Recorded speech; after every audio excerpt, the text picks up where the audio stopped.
All right, good evening, everyone.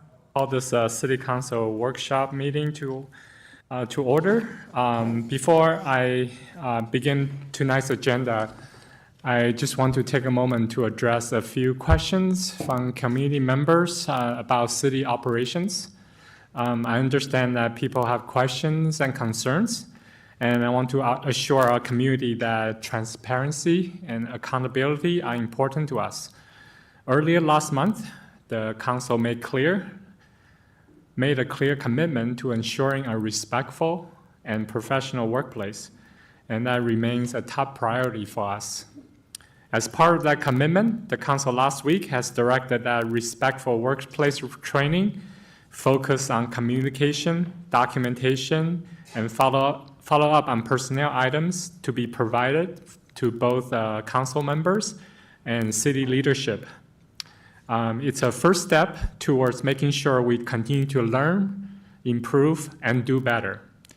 With that, I would like to invite Acting City Manager Trish to share a brief update on what the city is doing operationally to support this work. Thank you, Mayor. We plan to make this training available to other leaders in our organization to ensure timely and consistent response to any and all concerns. I've been holding drop-in office hours for staff and will extend this opportunity to community members beginning next week. These are additional avenues to share concerns, ask questions, and provide feedback, and we appreciate the commitment to a high-functioning and accountable organization so we can do the best work for Tigard. Thank you. Thank you, Acting City Manager Trish, for that update.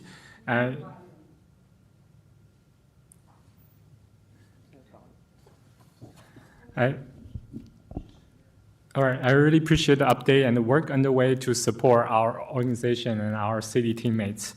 And as I said before, this is an ongoing process, and the council is committed to following through on the step we have outlined tonight. Together, we'll continue building a healthy, professional, and accountable city government that serves our community well. So thank you for your patience. With that, City Recorder, please conduct a roll call. Council President Wolf. Here. Councilor Gudusi. Present. Mayor Hu. Here. Councilor Robbins. Here. Councilor Schlack. Here. Councilor Shaw. Here. And our youth councilor is not here tonight. Thank you. Would you please mute your mic and join me in the Pledge of Allegiance?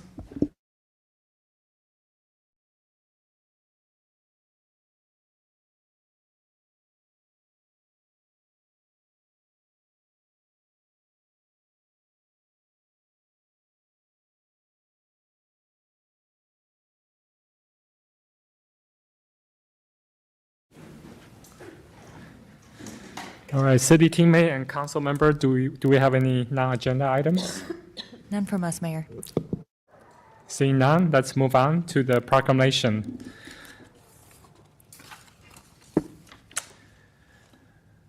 So tonight, the City of Tigard pauses to honor the life and legacy of Dave Paul Nicolai Sr., a proud Tigard High graduate, successful entrepreneur, and tireless community champion. Dave helped shape the values that define our city: hard work, generosity, and love of community. Through DP Nicolai Inc. and his years of leadership with the Tigard Festival of Balloon, he lifted others up and created opportunity for all.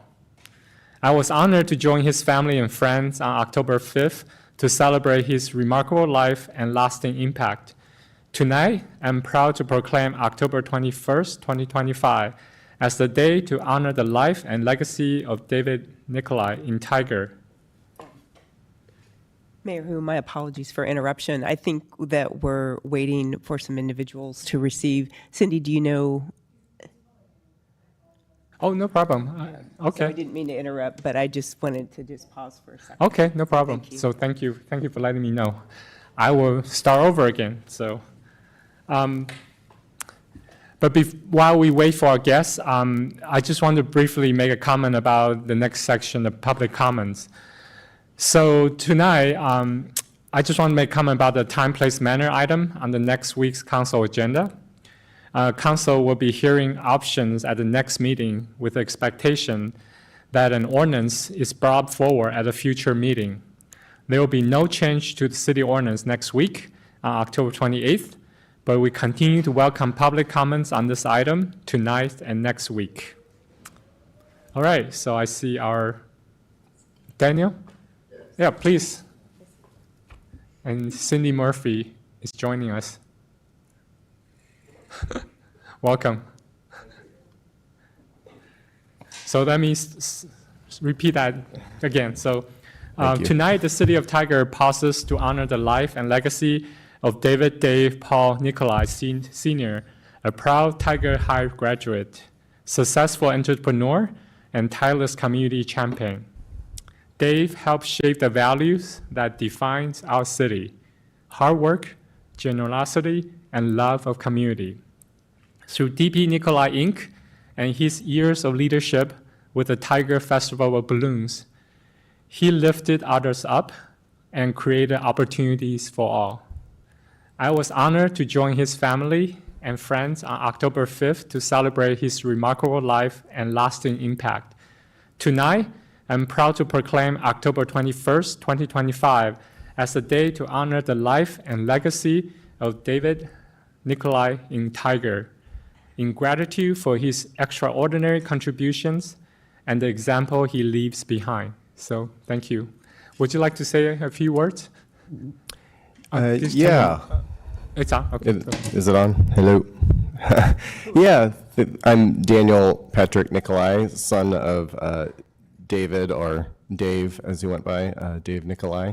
And I just want to thank you all for taking time to honor my father, and just say that my brother, sister, and I look forward to continuing his work and the Tiger Festival of Balloons and supporting the community and youth sports and everything that has to do with Tiger. So thank you very much. Thank you. Would you like to have a photo taken with us?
All right, let's move on to public comment. As I mentioned, next week we'll be hearing time, place, manner ordinance, but we are not expect to make a decision next week. So the calling number is 503-966-4101, and those wishing to comment should call now to get in the queue. Anyone present wanting to comment should sign up on the public comment form at the front of the room. So for written comment, we received 14 written comment before the deadline, noon deadline yesterday. The topics were requesting support for proactive rental inspection program, homeless campers and storage for their belongings, and traffic signal on Hall Boulevards. So let's move on to in-person public comment. We have one person sign up, Mr. Dennis Wozniak? Yes. Please, Dennis, make sure the mic is on, turn green, and state your name, and you have 2 minutes. Evening, Dennis Wozniak, Tigard, Oregon. And you need the address? It's already there. Tiger's fine. Okay, good. The other day, my wife and I received something in the mail, our 2025 property tax statement, which probably like most of you, went up a little bit this year. I think ours was up about $1,000 or so. And again, I anticipate prices going up and everything, but I thought maybe 10% might be a little on the high side. But coincidentally, I looked at the agenda for this evening, and I noticed that you were talking about the events that City of Tigard sponsors during the year and their little analysis of it. So I was thinking that within Tigard, there's about 20% of people, probably in my age bracket, retired, et cetera, that might have a little hard time with the extra money they have to pay this year for taxes. So I just had a few comments on about the events that Tigard sponsors.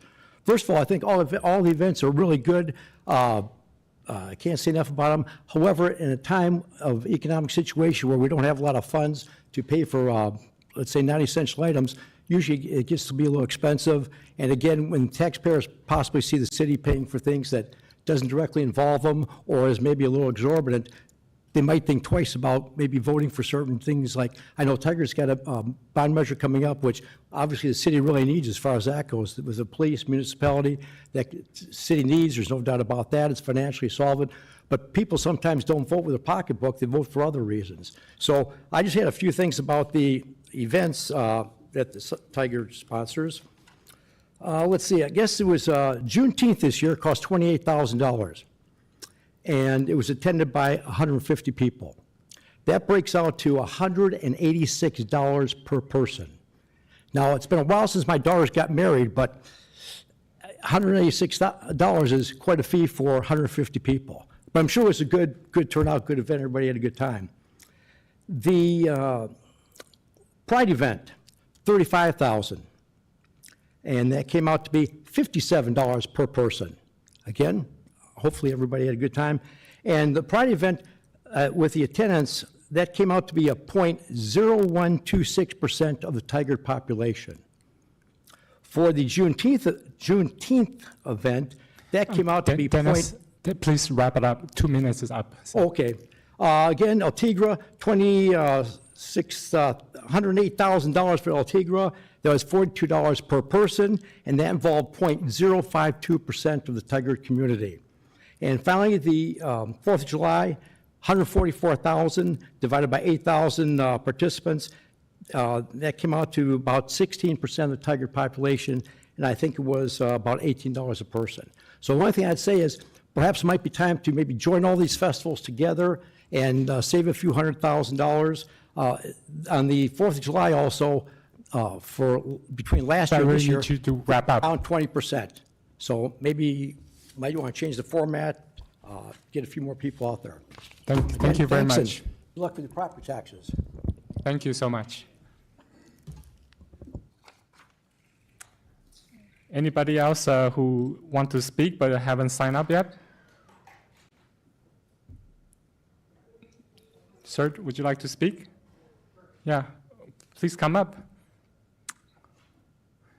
Lindsay, would you please make sure you have your name? Or we can bring the mic to them too. You can stay there, sir. We'll bring the mic to you. Oh, okay.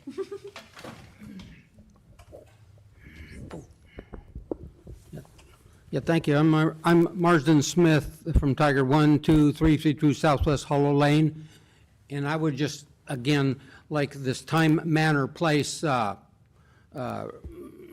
resolution that we're looking at. I mean, the manner, to me, is the condition. There ought to be a condition on allowing people to camp. The police ought to do a field sobriety test, because we don't want people who are intoxicating, putting up tents. They might hurt themselves doing it. Then they're going to sue the city. In fact, I'm surprised that our lawyer hasn't said something about that, our insurance. You know, plus, I'm sure there's a statistic out there that ties drunkenness to the people that freeze to death. So the last thing that Tigard needs is to have a drunk person who froze to death, and then we're on the hook for it. So anyway, that's my take on manner. You know, and all of us have anecdotal experience of the homeless population. I mean, I know what happened to my wife a couple years ago. She rolled the window down to give some money to this guy, but he was so intoxicated that he fell across the hood of the car. So that guy cost the community a whole bunch of money. And one time we were downtown Portland, and a gentleman jumped in the back seat of our car because my wife had gone around, and we were both in the car, and he demanded to go somewhere. So we both said, "Get the heck out of the car." We said it very loud and with a lot of authority, so he let us alone. And also, I went to a town hall in downtown Portland, and this one homeless guy said he didn't want to work for the man. And so, but he looked, the man apparently was the bank, because he didn't understand why the man wouldn't let him sleep in his bank lobby when it wasn't being used. So anyway, Oh, thank you. Yeah, Thank but- you, sir. go ahead, I'm sorry. Yeah, your time's up. So Lindsay, would you please get his name? Thank you. Willing to work with the people in. All right, let's move on. Anybody else want to speak? All right, let's move on to the phone. Mr. Van, are there any phone callers in the queue or any in the video queue ready to testify? No callers, Mayor. Thank you. All right, so let's move on to our next agenda item, which is the process to fill the city councilor vacancy. And our city attorney, Rihala, will introduce this item and seeking direction for this process. So welcome. Good evening, Council. So this item is how to fill the vacancy created when Councilor Hu resigned his seat to become mayor. This term expires December 31st of 26. So this seat will be on the November 26 general election ballot. According to our charter, that means that a special election is not authorized, so it will have to be filled by appointment. So we have recent experience with Councilor Schlack's appointment that we are drawing from. The questions tonight is really, does council wish to replicate that process, or are there any changes that it wishes to make? So we have a slideshow here to walk through what that process looked like. So next slide, please. So this is just a reminder of the timeline in terms of when the key dates were. So the application, it was a written application at first. Public members had to submit, we'll get to the questions on the next slide, but we had some written questions and information to submit. We did an initial screening for eligibility where we reviewed the charter provisions and made sure that each applicant was a resident and otherwise met the charter requirements. Council identified the 4 finalists based on the materials submitted in writing. Staff performed reference checks on the finalists and then finally conducted council interviews in open session. Next slide, please. So this is a busy slide, but it tells you everything that council asked for in the initial application. So there was the basic personal information about how long you've lived in Tigard, how you heard about the vacancy, resume, those kind of questions. And then we required 4 essay questions, one of them complementing diversity and how this person would complement diversity on the council. Next question regarding Measure 5 and 50 and their understanding about those 2 measures and the impact on property taxes. Third was the most important issue facing council, how that would be addressed. And then fourth would be, was why they were interested in the council position. Next slide, please. So similar with the mayor's appointment, we asked some questions beforehand and some questions that the council applicants received at the time. So the questions beforehand related to the community promise, advocating for policy positions, high density housing, accountability, commitment to accountability, and then making sure that they understood the time commitment that they would be asked for to commit to for council. And next slide, please. And then finally, questions asked in the interview. The first one was receive $1 million grant, how would you spend it? Second was regarding public input and community perspectives. Third on homelessness, fourth on economic development, and then finally, any questions of the council. So what we're looking for tonight is council direction on, is this the same process that council wishes to follow this time? If not, what are the changes to that? And then what is the timeline that council wishes to make? So starting with the first question first, is this general format of written answers, initial screening, and then interview questions, is this consistent with what council wishes to do this time? Are there changes to that process? So we'll start there and I'll ask for your direction. Thank you. So let me start with Councilor Robbins. First question, is this process generally okay with you? Yes, Okay. yes. Councilor Shaw. Yes, it's generally okay, but I do have a concern I'll voice at the end with regards to the youth counselor providing an advisory vote. Got it. All right. Council President Wolf. No, actually. Given that, and it makes sense that we had a counselor move to the mayor's position, and Councilor Schlack has now been duly elected by our voters.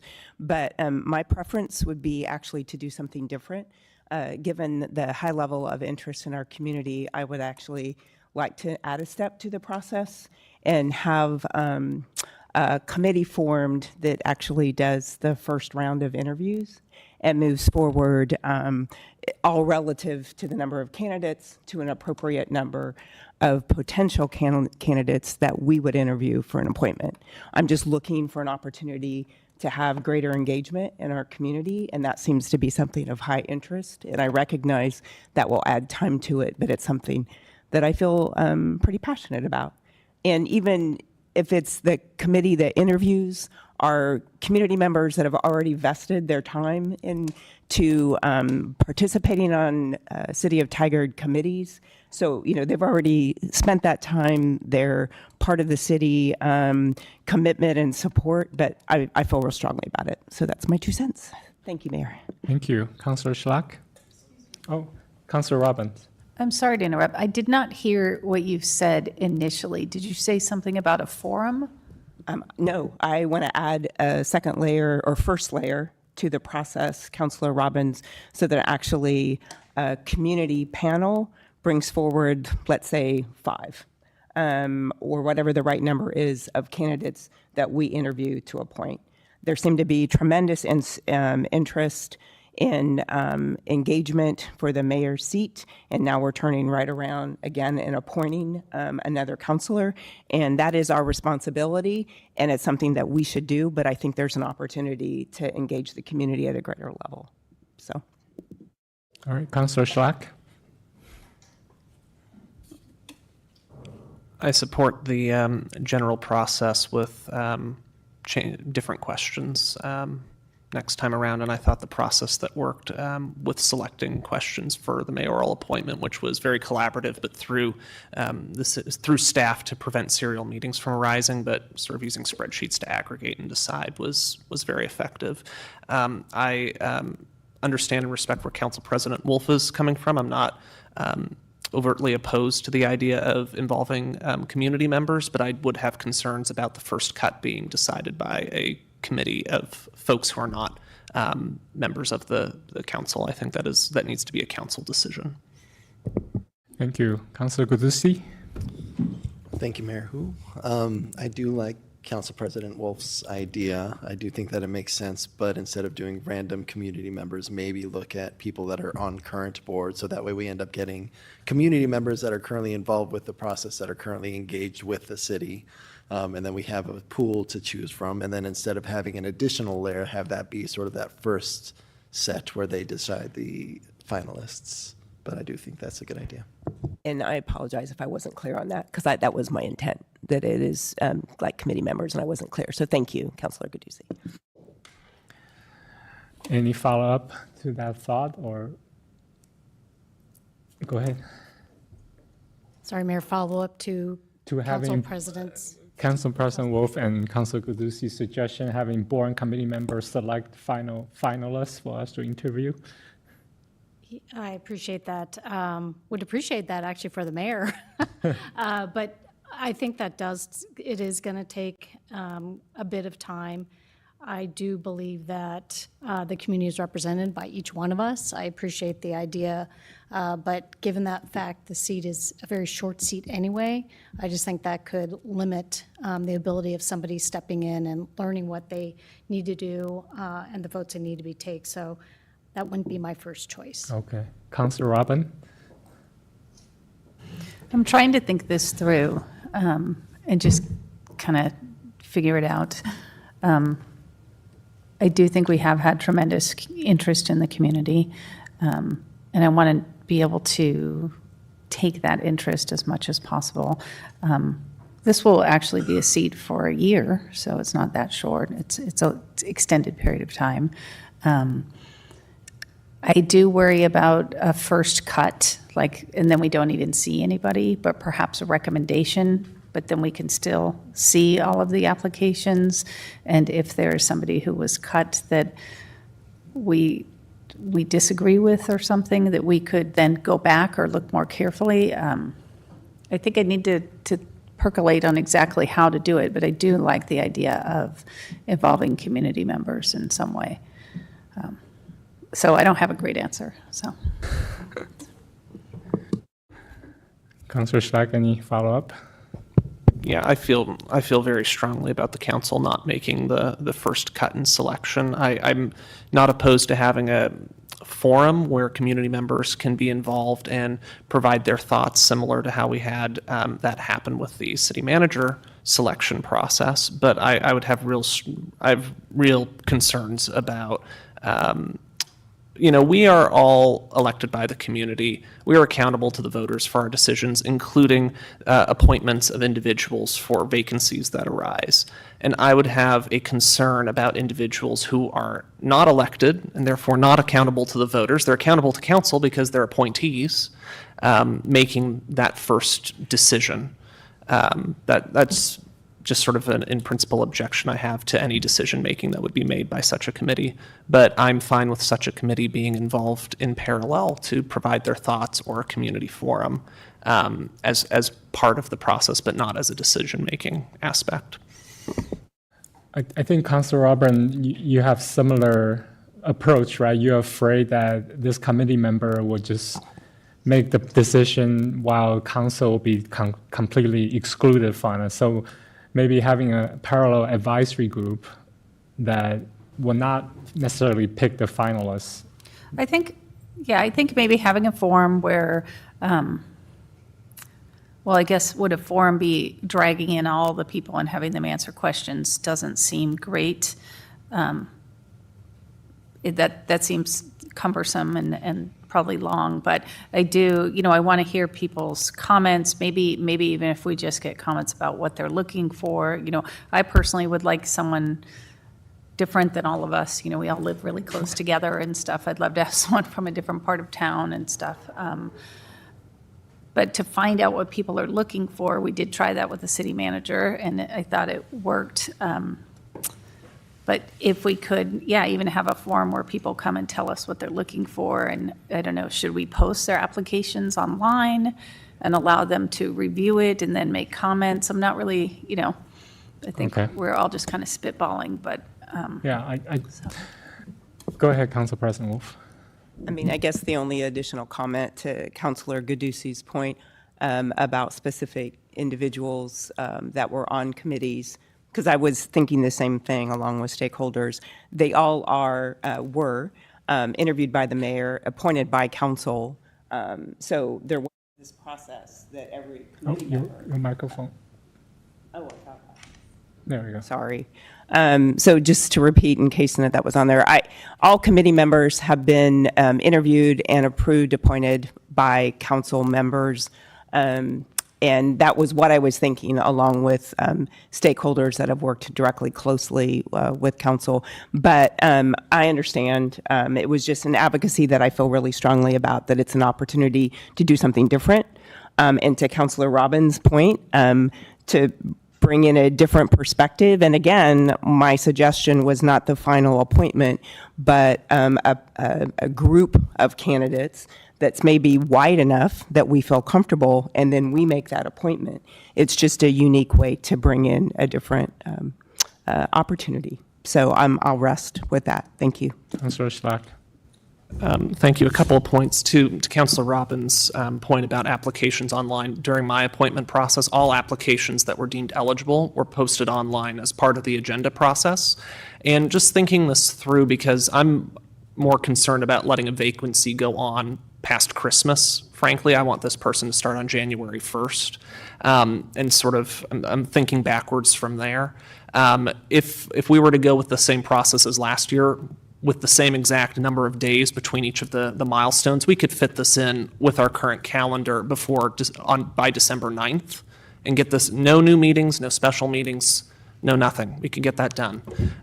Regarding community involvement, since all the applications are online already, the community has plenty of opportunities for public comment, both in person, on the phone, in writing, and if they review their applications, they're perfectly entitled as residents of Tigard to come in and provide their preferences on who they want. And regarding decision-making capacity, I've said what I've said as far as I think that needs to be a council decision all the way through. And I'm confident in this council's ability to make an appointment based on what its interests are. If it wants a totally different perspective, I have full confidence in this current 6-member council to make that decision. And I would welcome public comment, as there was during the mayoral appointment process and on any other agenda item, to come in and advise us as is always done. So that would be my preference, would sort of jumping around on questions. I apologize, but I want them to start on January 1st. If we agree to the current process with the same timeline, we can literally get it in just in time, and that would be my preference. We're one person down, and we need to get the team back up and running. Thank you. Councillor Shaw, you have a question? I was going to also mention, because I'd done the timeline, and we could get that person either December 9th or December 14th, which does get us before the new year, which I think is important. And perhaps just some clarification from Council President Wolf. Is the forum to gather ideas of what the community wants to see in a future counselor, or is it for them to actually have a voice in choosing? I just wasn't sure. No, I wasn't suggesting a forum. I was suggesting identifying 5 or 6 Tigard committee members to actually run a first interview process, to really fully engage. So the forum was not my idea.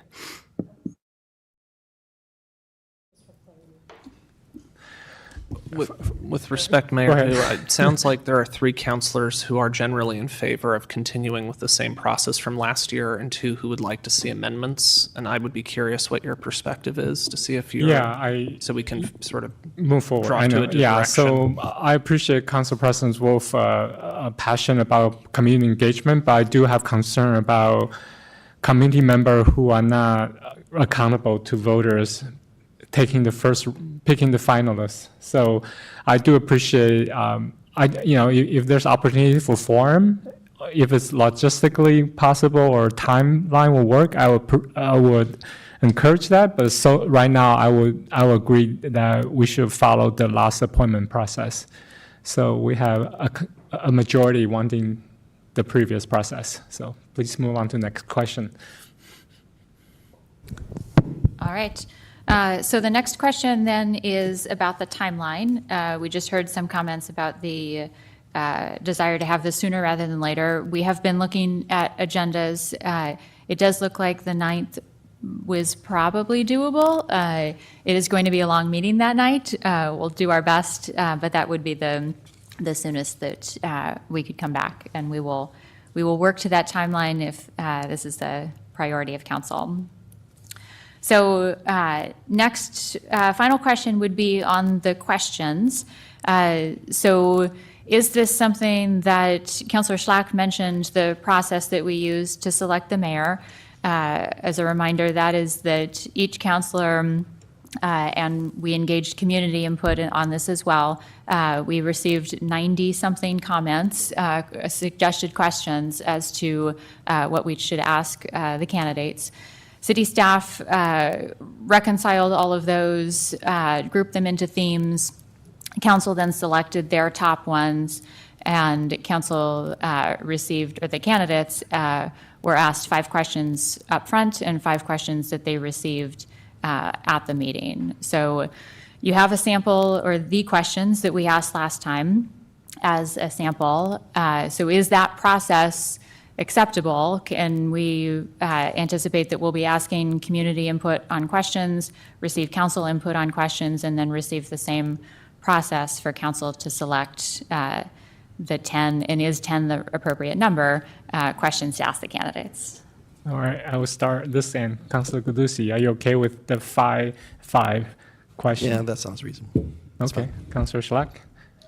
Yes, and I want to clarify, I think I would support keeping the same 4 application questions that we had last time. I think those are good, solid get-to-know-you sort of questions and allow some policy research on property taxes, which, as we're going to have an excellent presentation tonight on revenues, is a very important part of city operations. So I would propose keeping the same written application and then doing that the mayoral appointment process for selecting the interview questions with the same 5 and 5 format, and also engaging the community as well, if possible. If I count correctly, there'd be about a 3-week period between when the application would go live and when the deadline would be, so there'd be plenty of time to solicit questions from the community. And I know that was a concern previously about the amount of time available to solicit questions. So yes, with those caveats. Council President Wolf?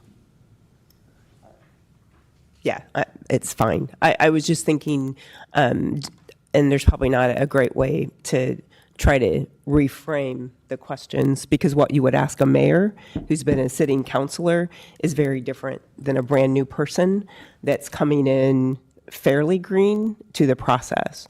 So the types of questions, but that could be vetted out as to what would most likely make sense to a councilor as opposed to a mayor. So thank you.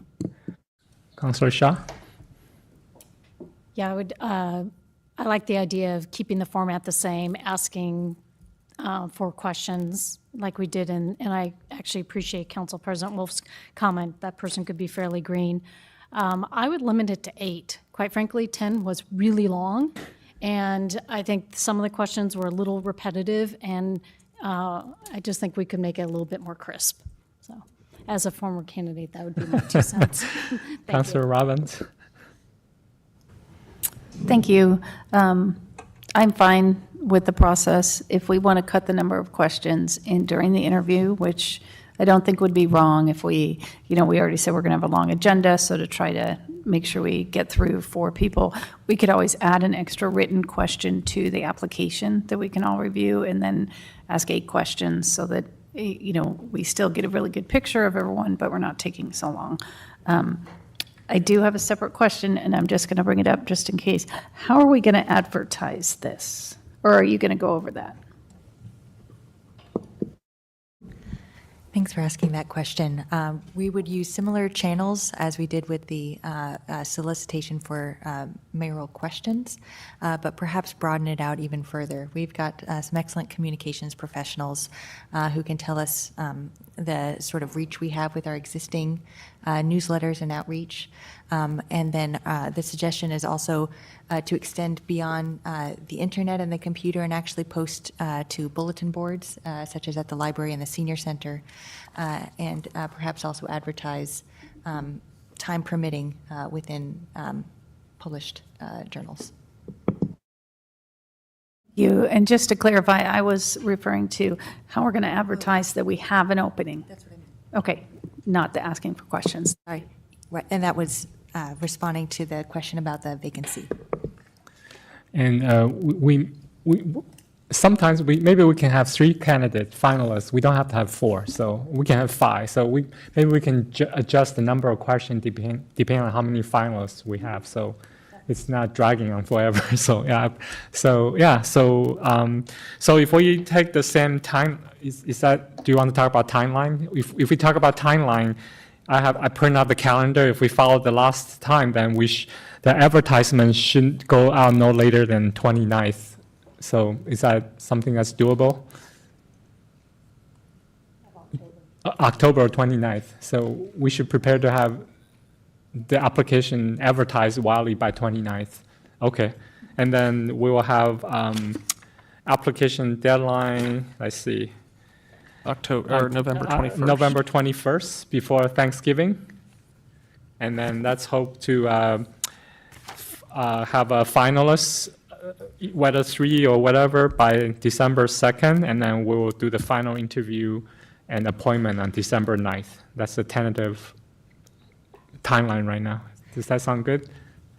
That timing sounds just fine. I will recognize that because we are in the holiday season, Right. And we have 2 fewer meetings in both November and December, that our meeting schedule is tight as there is some time-sensitive business. Right. So I'm happy to follow up with you on consideration to extend a meeting by 20 or 30, not to exceed 30 minutes, just in order to accommodate these various needs. But with that consideration, we can certainly make that work. Yeah, and right now I see the tentative schedule, December 2nd and 9th, they're already full, right? So, We have some flexibility, so this is Okay. a priority item, of course. Anything that's not time-sensitive or pertaining to legal compliance, annexation, or something similar, we can look to move. got it. Thank you. Anything else? City Attorney Rihala? Nope, thank you. Oh, Councilor Shaw. Yeah, I had raised earlier Oh, about the that's- youth. And I see it as really preserving the youth advisory role.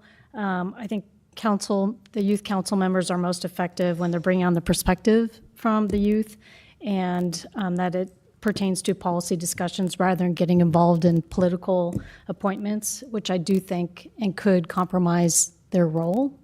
So that would be my perspective, and not have a youth council advisory vote. Thank you.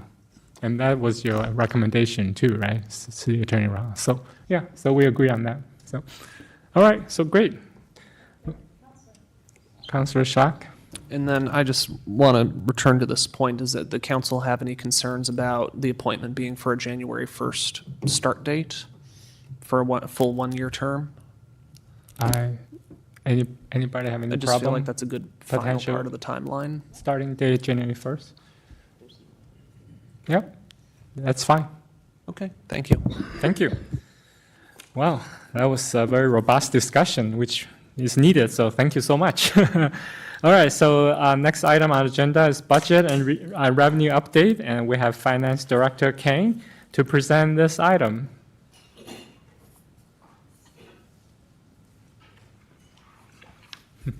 Welcome. Oh yeah, please, Budget Committee members. You want to come sit by the table?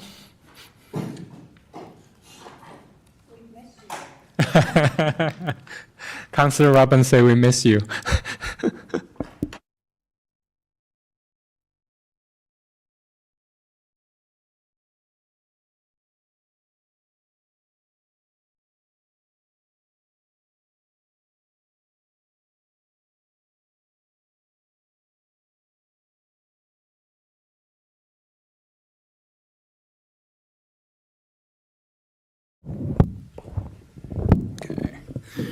All right. Good evening, Mayor and Council and members of the Budget Committee. Thank you for being here tonight. I'm here to provide an update on the city's revenue picture and present the fiscal year 2025 results. If we could go to the next slide, please.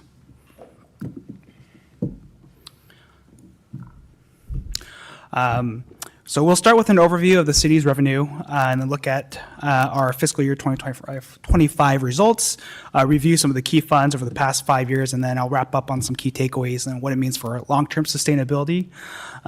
Included in your packet was also a 16-page document on financial reports. We won't go into specific detail in my presentation, but if you have any questions along the way, please ask those questions. And in terms of the way I formatted the slides and the presentation is to be more interactive. So if you do have questions along the way, please stop me at any time during the presentation. Next slide, please. I think one of the things that we need to talk about in terms of revenue is why does the revenue matters? Well, our ability to deliver any service within the city depends entirely on our revenues. From our police and parks to water and roads, they depend entirely on the city revenues. And the revenues, the performance of our revenues really drive and determine how quickly we are able to respond to our community needs, maintain our assets, and plan for our future growth. And then understanding the structure of our revenues really helps ensure that we are able to make fiscally sustainable decisions. Next slide, please. So I'm going to do my best to not repeat any of the things that we've gone over previously during our budget committee meeting. So forgive me if I kind of skip through some of the parts very quickly, but I want to focus on some of the meat of the discussion here for this presentation. So this is just a snapshot of the major revenue streams over the city. I won't go to anyone in specific detail at this point, but just wanted to point out the three core main sources, which are obviously our property taxes, franchise fees, and then our intergovernmental revenues. Next slide, please. Again, this is a snapshot, again, of the general fund and the primary sources of revenues. This is the same diagram that we had during the budget committee hearing earlier this year. Next slide, please.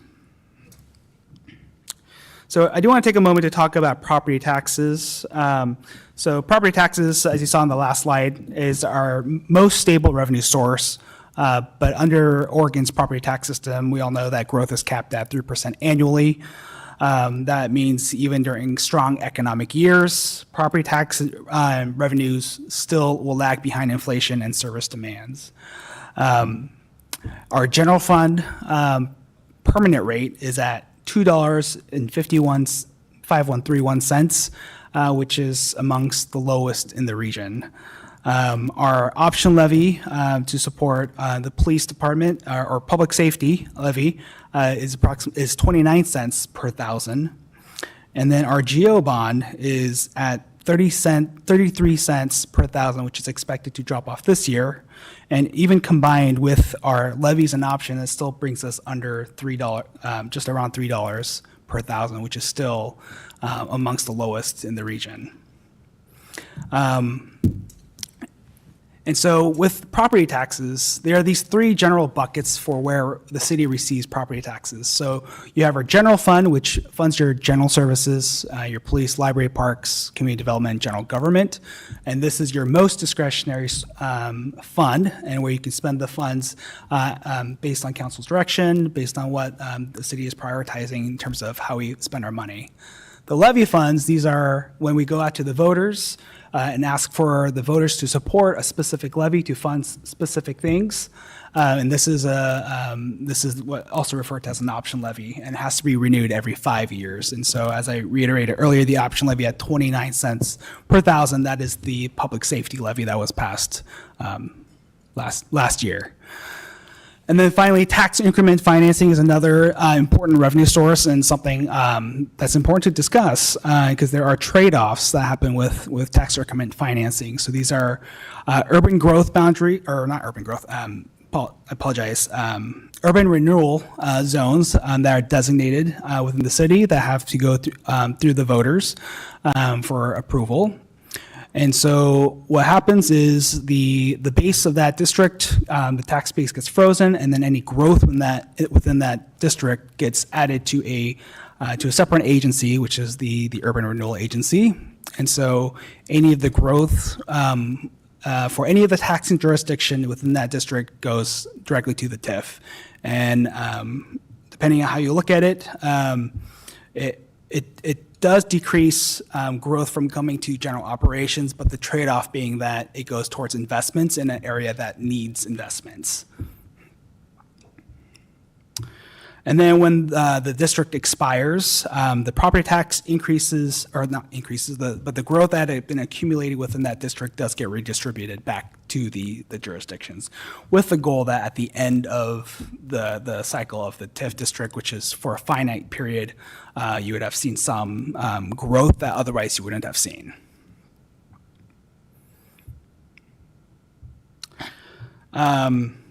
And then there was a question, I think, that came from one of the counselors about our property tax, on your property tax bill in Washington County, why you see tax increment financing or the urban renewal, I think it's called urban renewal reallocation.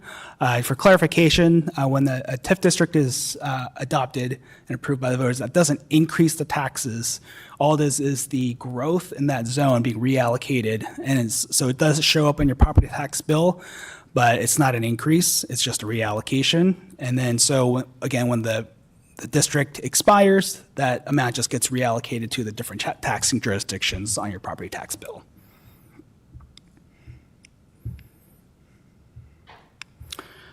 Next slide, please. As I reiterated earlier, right-of-way fees and franchise fees, this is a significant revenue source for the city. It generates approximately $9 million per year. These are fees that are assessed to utility providers within the city. And just as a reminder, that does apply to city utilities too, so water, stormwater, and sewer, but also impacts like our waste haulers, electricity providers, and natural gas. And typically, these fees are directly passed on to customers, and they are allowed to do that. And our city right-of-way fees are at 5%, which is based on 5% of gross revenues on utilities that operate within the city's right-of-way. And one thing to point out is that this is an area where council does have discretion on. 5% is among the average among neighboring cities. However, certain other jurisdictions have changed their right-of-way fees. One that I would point out is City of Gresham. They did increase some of their right-of-way fees to 10% to address some of their funding gaps.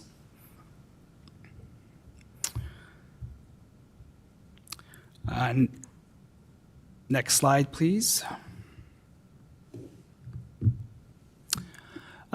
Before I jump into utility fees, I just want to take a moment to pause and ask if there are any questions on the items presented thus far.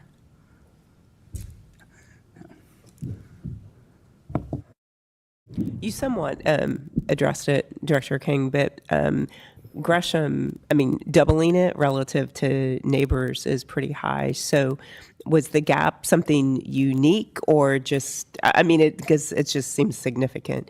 And Gresham would be, a fairly large metro city as well. So thank you. Yeah, I think different jurisdictions take different approaches to address their funding gaps.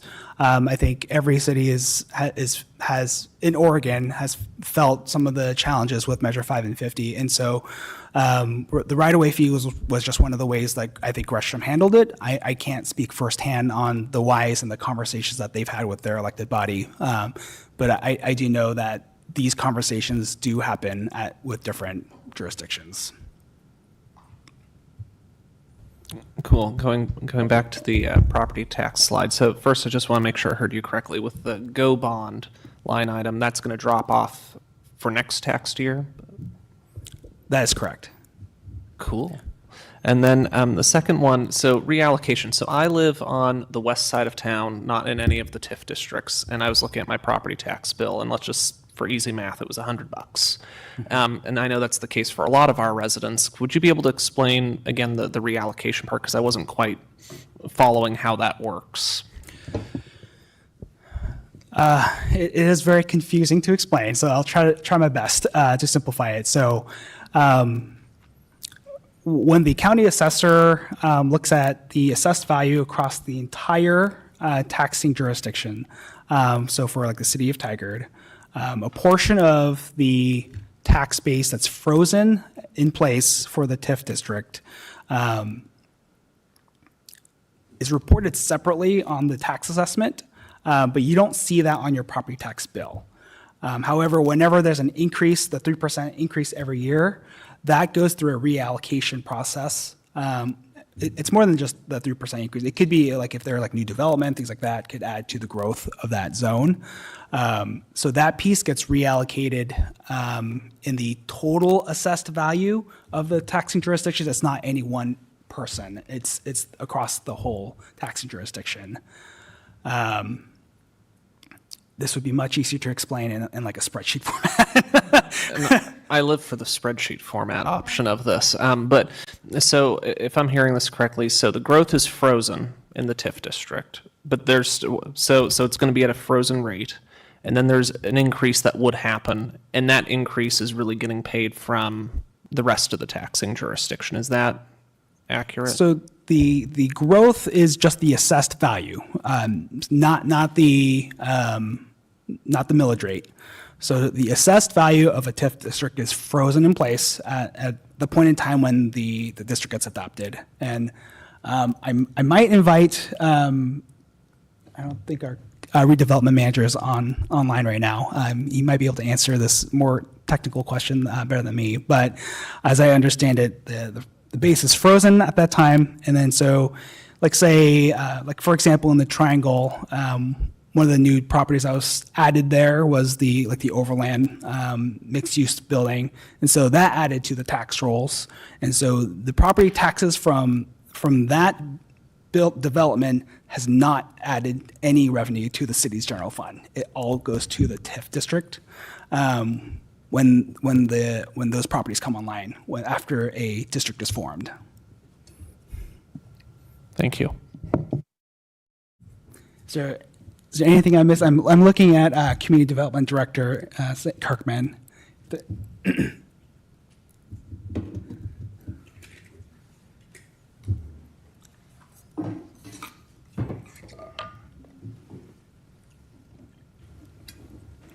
I think for most property owners in the Triangle and such, and we talk about freezing your at a moment in time in which the district has been added on, it's that 3% increase, and that amount is being reallocated into the opportunities for improvements in the area. And when you're looking at your tax bills and such, we often will see that there's a tax increase annually. That amount is just while it's not being added on top of it, it is being acknowledged as to how much that increase is being put into our urban renewal coffers.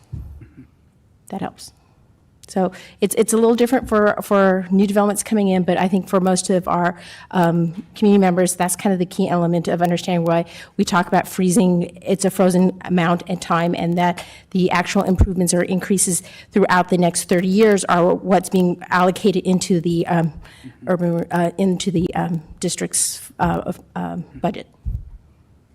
So when I have a property, let's say it's $100,000 as assessed value, and as part of the TIF district, it's frozen. That section on the property tax bill will stay at $100,000. There will still be a 3% growth, but this may be at a point where we need to take it offline for the sake of the rest of the conversation. It can be confusing. Actually, it's a good question to have. But yes, we basically, if you were to take simple math, if you're looking at $1,000 as what the assessed value at the time the district was created, anything above that each year, which all of our properties do increase in assessed value, that amount is what's utilized in the actual urban renewal areas for TIF districts. One thing to clarify too, when we say the frozen base assessed value, so the property taxes that are assessed on that frozen base still go to the same taxing jurisdictions for the general fund. But anything that's an addition of growth over the years, that is what gets put into the urban renewal district.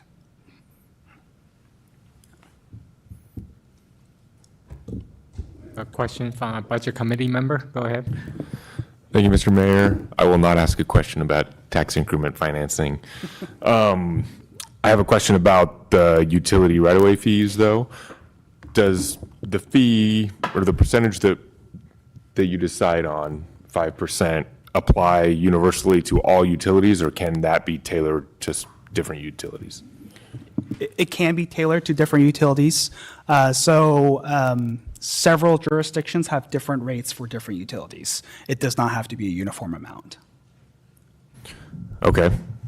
So since some of the right-of-way fees are just, as you noted, passed through to ratepayers, it would effectively be, in those cases when it's passed through, it would just be more of a tax on ratepayers. But for investor-owned utilities, say PGE, you could raise the right-of-way fee, and it would be up to the Oregon Public Utilities Commission whether or not to allow the utility to recover that from ratepayers, or whether investors would have to shoulder it.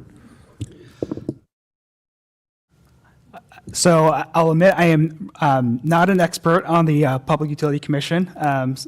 However, I would assume that if there was, for like PGE, if they were to pass on costs above a certain amount, I mean, they have to go to the PUC every time they do a rate increase. So I'd presume that would be the case.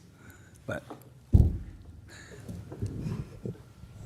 So I'm happy to answer that question. So by law, a utility can pass along that as a separate line item on its bill. So if it's over a certain percentage, you'll see on your utility bill, it's called the city of whatever privilege tax. And so it is separately listed so that each customer knows that that is the amount that they're paying in the privilege tax amount. Thank you.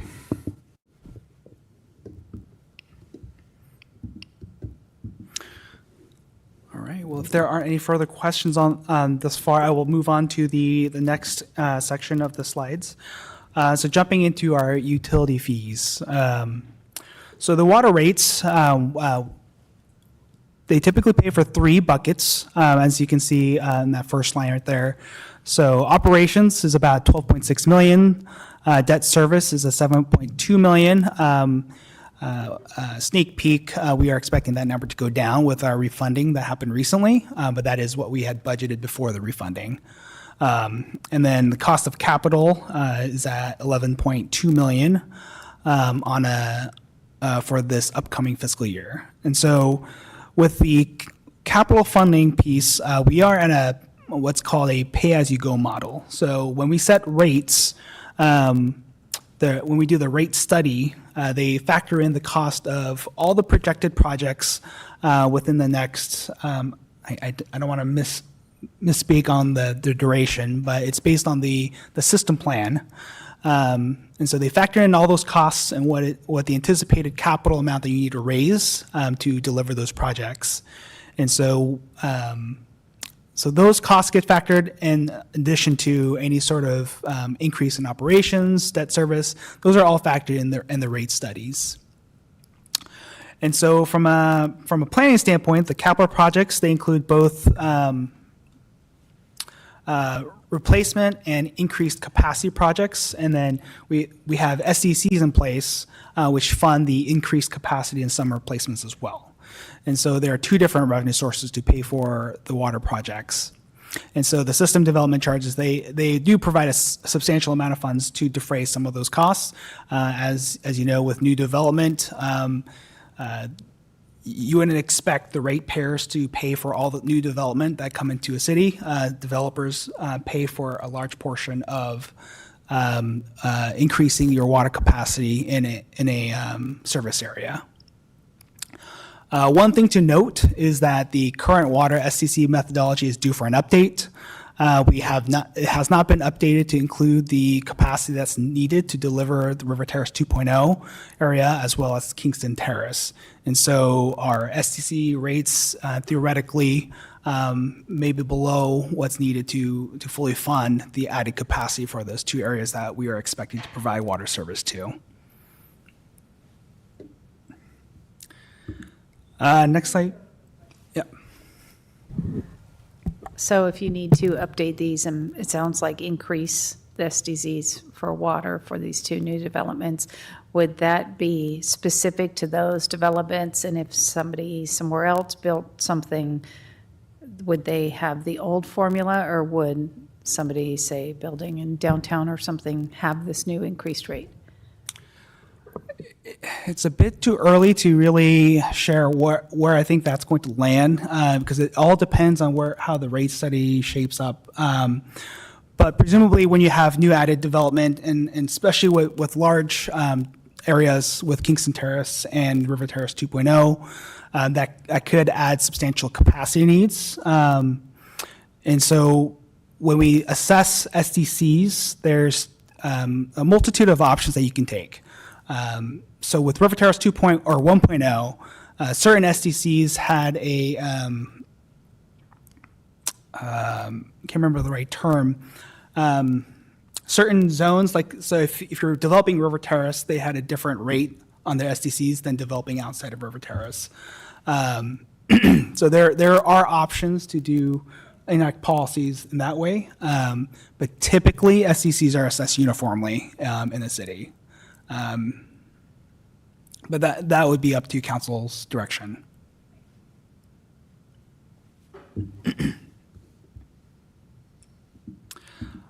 Next slide, please. Or, sorry, the sanitary sewer is the right slide. So for sewer rates, so as you know, Clean Water Services is a primary service provider for, the regional service provider for sewer service in Tigard and across Washington County. From a operation standpoint for the city side, and so the city is still responsible for maintaining the city pipes for the sewer system and also cleaning and doing a lot of the sewer maintenance. And so the cost of operation for that is about $3.5 million that we've budgeted for fiscal year '26. And then the cost of capital, which is, to do things like expand sewer lines and replace sewer lines and maintain sewer lines, that's an additional $4.5 million. And so with our current sewer rates, we pay Clean Water Services 80%. Annually, Clean Water Service will tell us what they expect to increase their rates by their board. And then typically the city the Tigard has historically followed suit so that our share of the revenues don't erode from what Clean Water Services raising their rates by. And in addition to that, the city does have a sewer surcharge, which is at $3.23 per dwelling unit as of the last fees and charges adoption. And that's an amount that the city fully retains, and that generates about $1.2 million per year. And then further on, you'll see the fiscal health of the sanitary sewer system, but again, all of these revenue sources go towards maintaining our sewer system on the city side.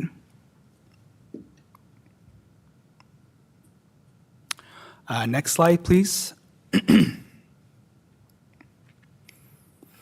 For stormwater, again, this is kind of a different split than Clean Water Services for sewer. And so there's a regional system for stormwater that goes through their system.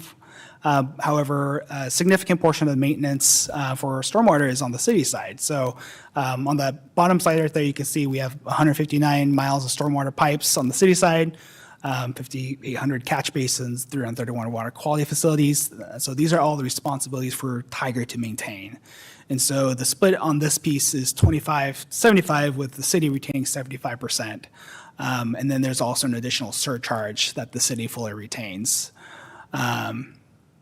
And then from a cost standpoint, the cost of operations is $4.3 million, and capital is at $7.4.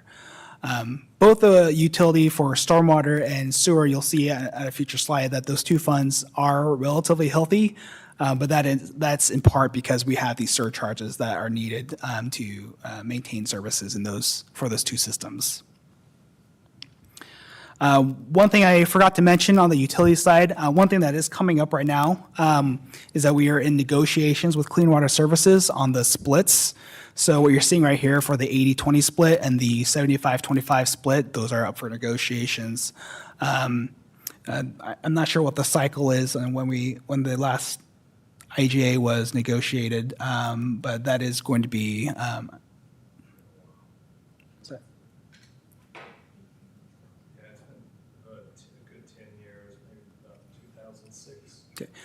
just repeat what Public Works Director Brian Rager said. It's been about 10 years since we've last negotiated with Clean Water Services.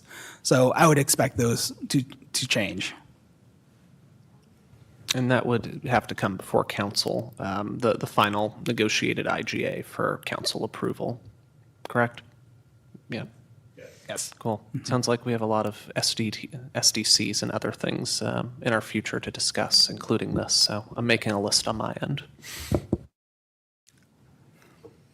Thank you, Director King. And did I miss what the surcharge is on the stormwater? I know we mentioned it's $3.23 for the sewer surcharge, but I wasn't sure what it was for the stormwater.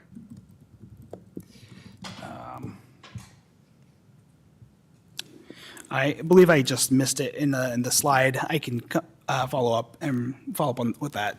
Fine, thank you.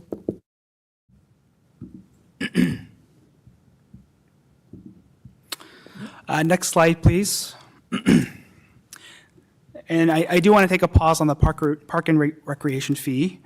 So the park and recreation fee, it pays for about $4.9 million for park maintenance and about $0.8 million for recreation programming. This is based on the fiscal year 26 budget. And so the fee right now is $9.38 a month per dwelling unit. The fee itself generates about $2.8 million, and the general fund fills the gap. And so currently, the city has 608 acres of parks and 16 miles of trails. Currently, the trails are not actively maintained. They are maintained on a complaint basis, and so that I know that's going to be a separate conversation at a future council hearing. But this is an area where there's some substantial gap where the fee itself is not enough to sustain the operations of the park and recreation program. One thing that's also important to note is that whenever parks and trails are added to the system, it causes continued strain to the maintenance required for those facilities or to the system, and that the annual growth in the PARF rate or even the growth in the population is not enough to keep up with the cost of maintenance. It's great when we're talking about adding new parks and adding these amenities to the community, for the community. But the question that should always be considered is what the long-term cost of maintenance is when we're adding these facilities. Especially when we're talking about maintaining and adding amenities like restrooms and landscaping and playgrounds. Those all add to the cost when we're looking at adding new park facilities. Thank you. Just to clarify, though, because we did discuss this kind of in depth during the budget meetings, that the parks fee was never meant to cover all of the costs of the parks. It was supposed to be a supplemental to meet that gap, correct? And so even though now it's not covering it, that was never the intention as far as I was told. Is that correct? That is correct. Yeah, I appreciate you mentioning that this is going to be a topic that's coming up, as Councilor Robbins mentioned. Of course, this was a point of discussion, of robust discussion, if I may say, at the last Budget Committee meeting. And then subsequently, I think we received letters from the Parks and Recreation Advisory Board, the Town Center Advisory Commission, and the Tiger Transportation Advisory Committee. I may have said commission or committee incorrectly on one of those. But it's been a topic that's come up with multiple advisory boards to date, and I think it'll be an important thing for us to discuss moving forward. There's no such thing as a free lunch or a free park, as it turns out. Right. Well, the reason why, so one thing I would comment, with the general fund, we'll be discussing during later section of the slides on the health of the general fund. However, I would expect in this upcoming budget cycle more discussion and prioritization discussions, especially as it pertains to park and recreation. If we're talking about with the general fund providing more anticipated support for park and recreation to address some of the needs for maintenance, that would require prioritization discussion. Thanks to Councilor Robbins for jogging our memory about the discussion on that during the Budget Committee meetings. And that reminded me, so do I remember right that the ratio of park and rec costs covered by the fee is growing? Like it's becoming more and more borne by the fee as opposed to the general fund, is that right?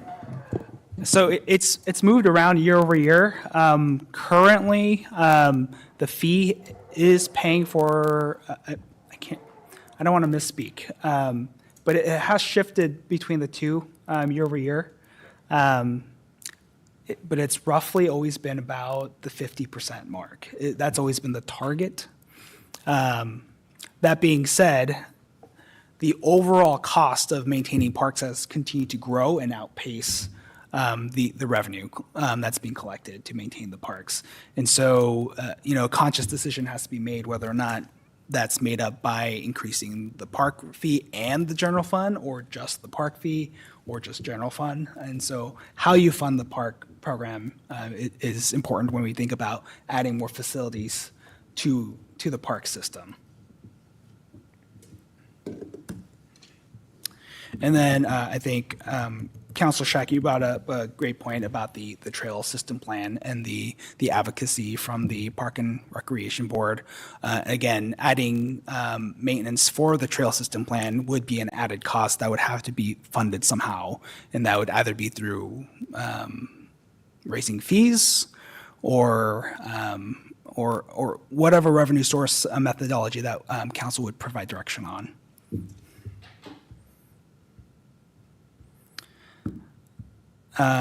Next slide, please. So street maintenance fee, this is another fee that's on the utility bill. So the city currently maintains and pays for 185 miles curb-to-curb street maintenance. This covers things like slurry seals, pavement overlays, and repairing some of the deteriorating streets. Currently, the fund is healthy and has enough reserves to add some additional capacity. However, with the revenue it generates at $4.6 million per year, if we added more facilities, again, this adds more pressure to this fund. So what I'm thinking about is things like the jurisdictional transfer for Hall Boulevard. Adding a facility like that will add burden to this fund, as you would expect to maintain that road at a certain PCI index.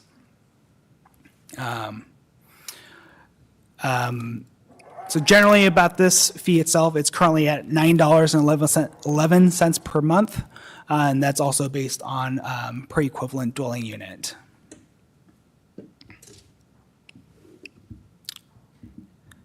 Next slide, please.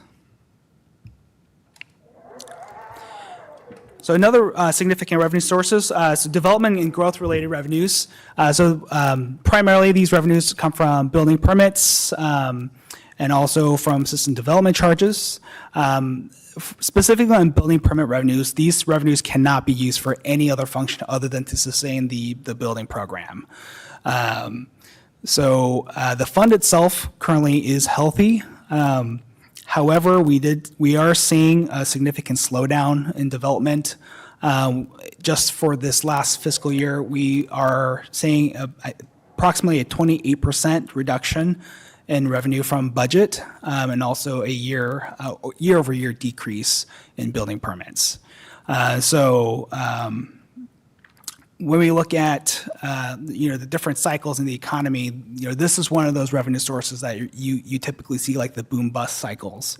When you have development slow down, there's no revenue coming in. You would expect that revenues would drop significantly.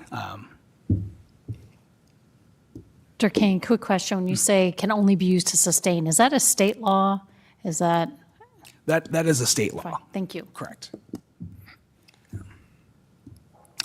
And same thing to note, the reason why system development charges are tied to this slide is because system development charges are also very tied to economic shifts. And so again, if we're seeing development slow down with building permits, we would also expect SDCs to go down too, because SDCs are hand in hand with building permits. So something to keep in mind when we're talking about funding for capital projects. Next slide, please. So both some good news, some bad news on other revenues. And so, some of the strong points that we've had in the last 3 years, interest earnings have been quite substantial and a significant windfall to the city to help fund some of our funding gaps. So in the last 3 years, citywide interest earnings have been about $30 million. And then more recently, the traffic fines from the photo radar program has increased since we've switched vendors and now that they're online.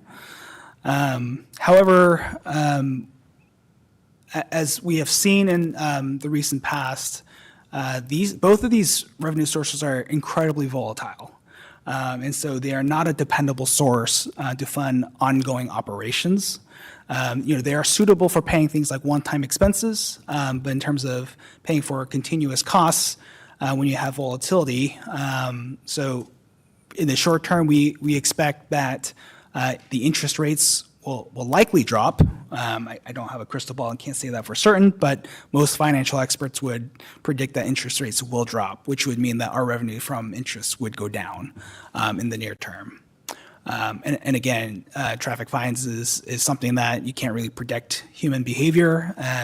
And the whole point for the FOTA program is for public safety. So our hope would be that that would go down with changed behavior.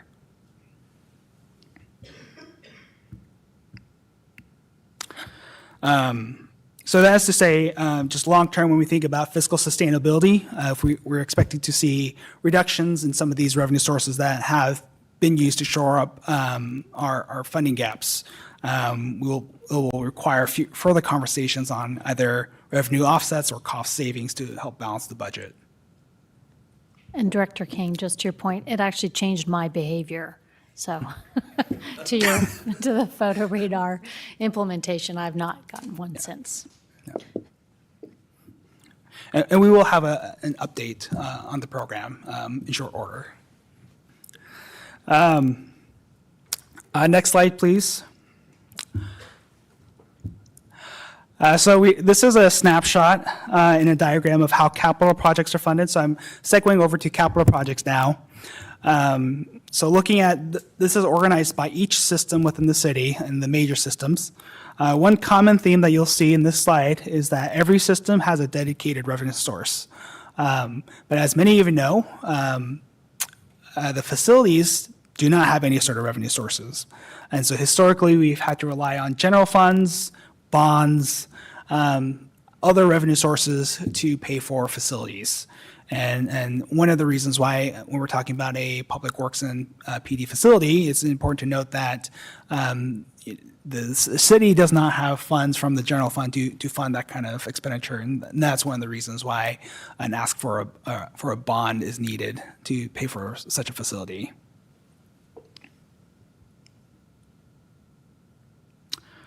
One item to note in here also is that TIF dollars can be used to pay for any of these systems as long as it's within that urban renewal zone.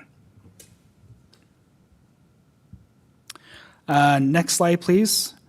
And I won't go into the technical details. Sorry, I won't go into the technical details about these two different options, but this is just an example of ways that we can fund capital projects if there are funding, if we wanted to approach different funding mechanisms. So as I mentioned before, we are a pay-as-you-go model. That's been the general direction from council. However, you have the option of doing debt financing so that you can borrow funds first and then pay for capital infrastructure at a future time through rates.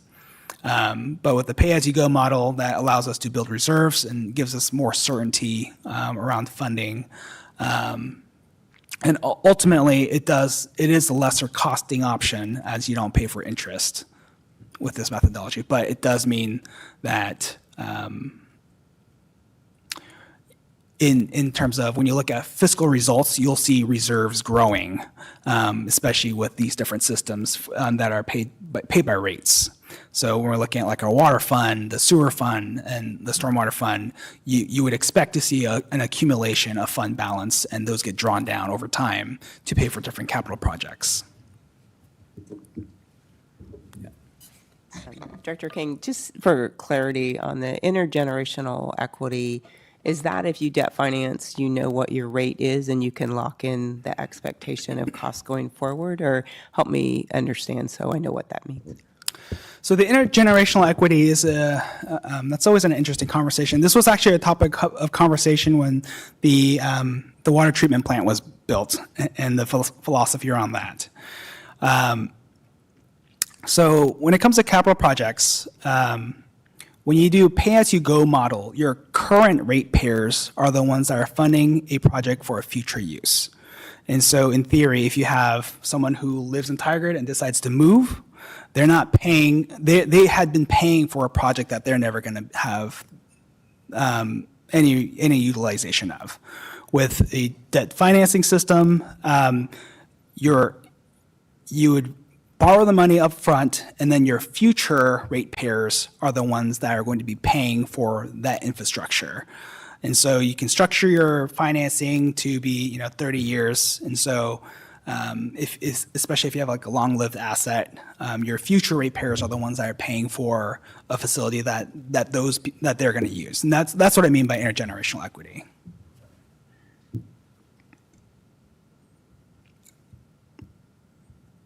All right. Next slide, please. And so with this slide right here, kind of to wrap up the different revenue sources. And so what I've highlighted in the green are revenue sources that directly impact the general fund. And so the two different columns represent on the right side where council has discretion over changing the rates. Not to be confused with how to spend the money, because some of these are still restricted revenue sources. But council has, based on council's policy direction, can change these rates that directly impact the city's revenues, and some that directly impact the general fund. Next slide, please. So when we're looking at fiscal constraints, particularly on the operating side, we'll talk about this in more detail. But demand for additional services, community expectations are continue to increase, and that our operating costs are continuing to rise faster than our revenues, and you'll see that in a future slide. We're also facing declining state shared revenues, and then inflation again exceeding. Or inflation and cost of living adjustments increasing our revenue growth. One piece of more recent news, just wanted to clarify on the state revenue sharing. So when I say declining state revenue sharing, that is pointing towards things like marijuana tax, cigarette tax, those revenue sharing. We are actually expecting gas tax to increase with the recent transportation bill that passed. Next slide, please. So on the capital side, on the transportation capital funding, there are some key constraints here with limited funding. While in one of the previous slides, it showed that there are several dedicated revenue streams for transportation. However, the significant portion of the city funds for transportation projects are gas tax and SDCs. And so if we are expected to see development to go down, we would expect that the funding capacity to pay for these projects to also go down. One of the largest revenue sources that we have for transportation projects that is the most healthy right now is our transportation development tax. That's with the county. And so those are only projects that can be funded that are on the approved list from the county.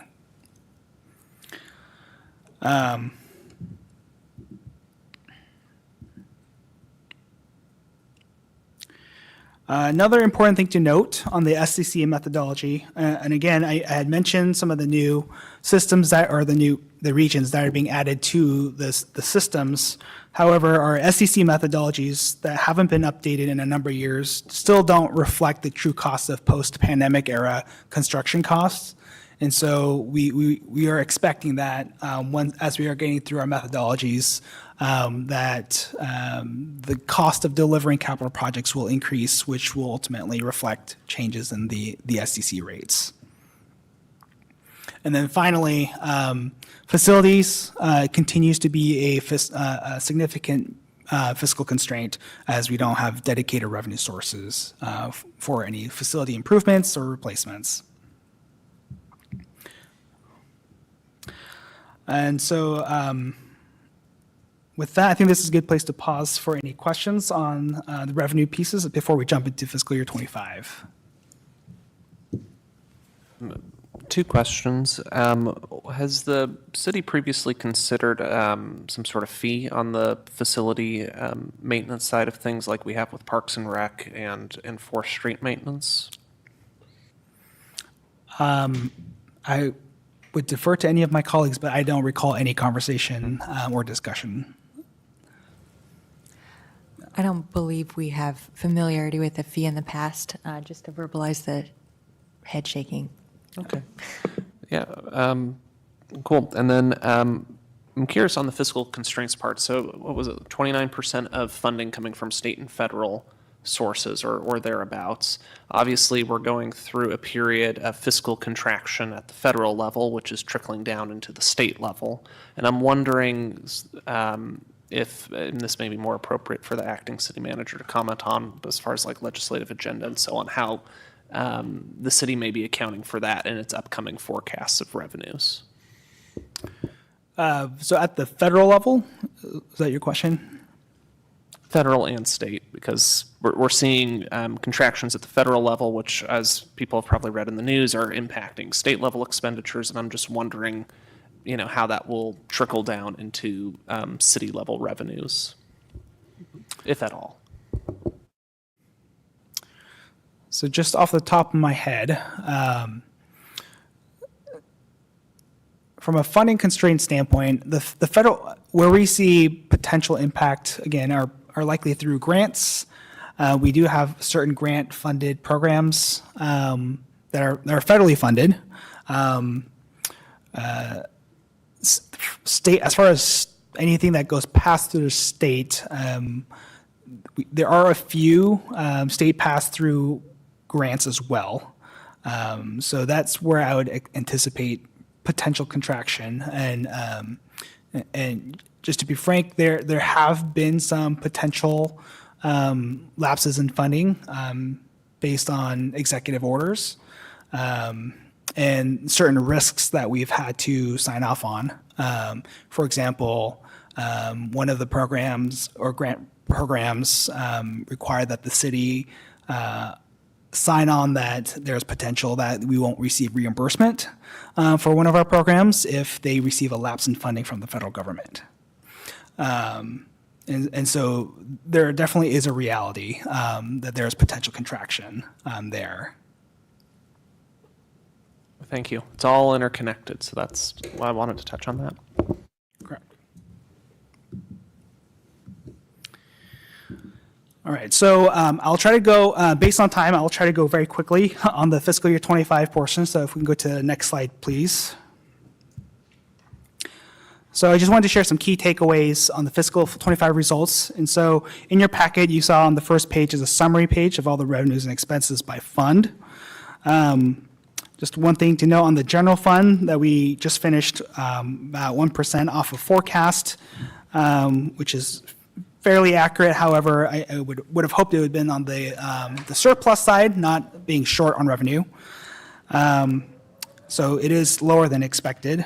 Some of the bright spots, interest earnings did exceed budget by 12%, while state revenue sharing and traffic fines continue to remain volatile, and we see some decreases there. And then building permit activity did slow down, and again, as I mentioned earlier, we're 28% below budget, which is mirroring a regional trend.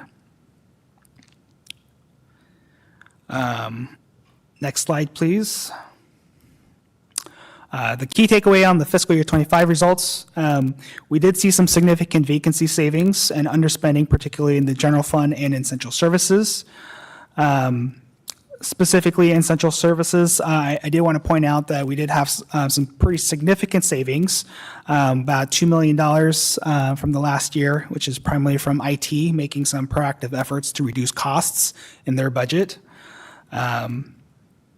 But one of the key things to take away from this is that our team will need to continue to discuss how we can more accurately budget for expenses if we're seeing this type of underspend. Because when we're budgeting and we have this kind of underspend, that means that we're also not making proactive expenses or proactive investments. However, I want to put a big caveat on that because even with our underspending, we are still not breaking even on the general fund. So as you saw in the report, we're still, while our revenues were fairly accurate, our underspend still resulted in having a use of fund balance. So we will need to have more in-depth conversations in terms of long-term fiscal sustainability in the upcoming budget process as we look at the forecasts. On the enterprise and special revenue fund, those funds are underspent primarily due to the timing of capital projects.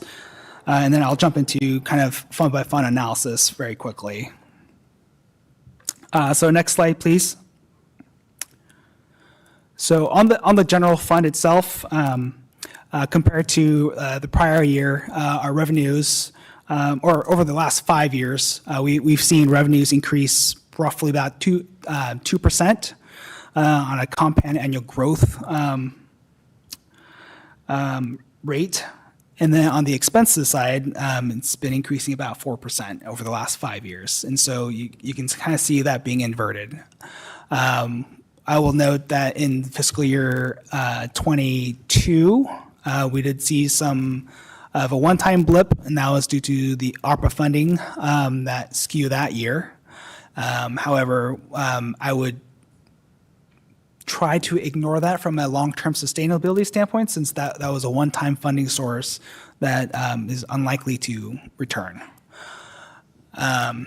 And I've already mentioned this before, but property taxes and right-of-way fees are most stable revenue resources for the general fund. But we are continuing to see some volatility as we are looking at things like the interest rates and the photo enforcement program and the traffic fines associated with that. Next slide, please. On the, I should have mentioned that this is my attempt at summarizing the report, as some of them were very lengthy. And so especially on the 5-year report, this is intended to be a summary of those. On the water fund itself, so generally, the fund itself is healthy. Capital outlays are around $10 million annually. We did see a big spike in use of fund balance. That was due to the construction of Reservoir 18 in 2024, I believe is when it finished construction, or when the significant spend down happened. But we do save about $10 million each year for capital investments in the water fund. And so just overall, that the water fund is healthy. Next slide, please. For the sewer fund, this fund, again, is also healthy and stable. We do proactively set aside funds for capital investments. You'll see just on the trend line itself, we've been able to maintain, revenue has been able to keep up with the pace of expenses on the sewer fund. Next slide, please. For stormwater, one thing that I'll note here is that the stormwater surcharge, which was added in 2021, did help offset the pace of cost increases to maintain the stormwater facilities. And so you'll see that right now, that generally it is trending in the right direction. And I would still describe it as stable and healthy. Next slide, please. On the Park and Recreation Fund, looking at the past 5 years, this is where we see things starting to get very inverted. And so the cost of maintaining parks continue to outpace our revenue growth. We did have a one-time cost-saving measure in 2025 where the transfer from the general fund to pay for parks was reduced, and that was an intent to use some of the fund balance that had been accumulating in the Park and Recreation Fund. And so just one thing to keep pointing out is that as we are adding new facilities to the system, that you'll continue to see pressure in this fund. Next slide, please. For street maintenance fee, this fund is currently healthy.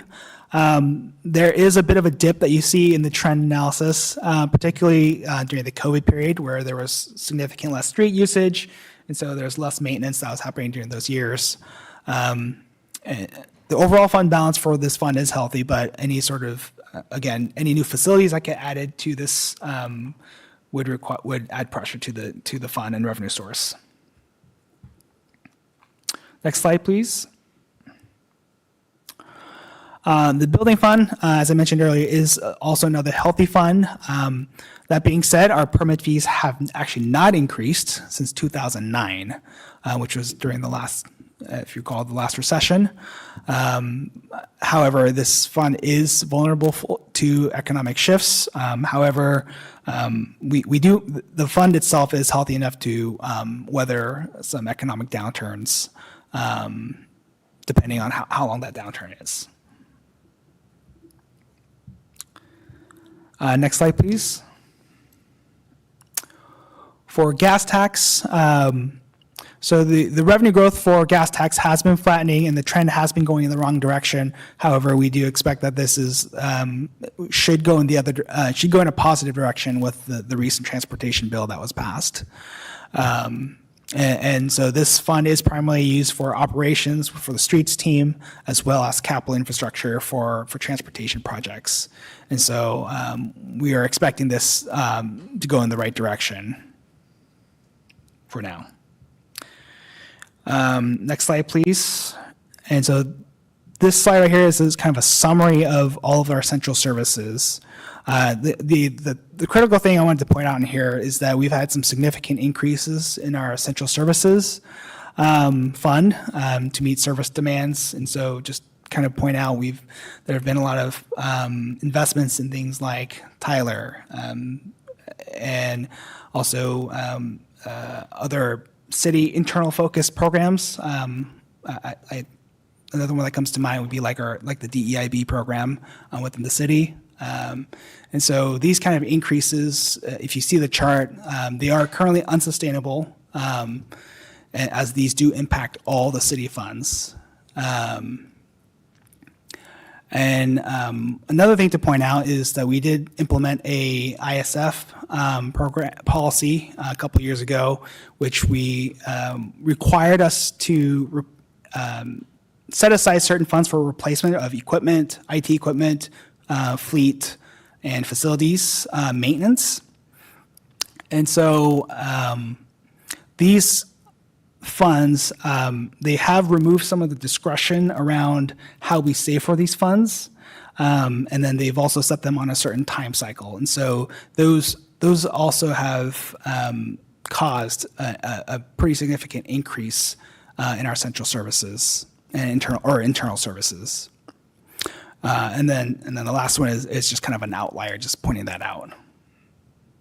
But the overall just takeaway on the internal services is that the growth in our internal services has grown substantially over the last 5 years. Next slide, please.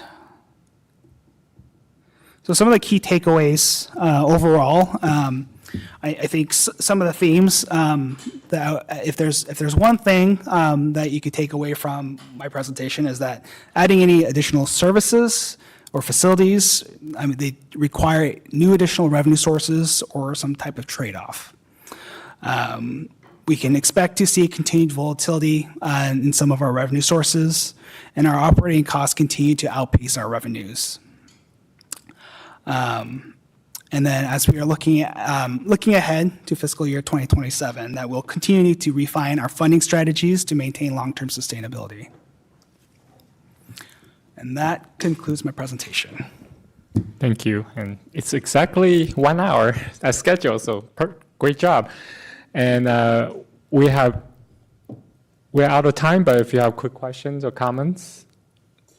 All right, so yeah, thank you so much, Finance Director Kane, for your report and for your really looking out for our money.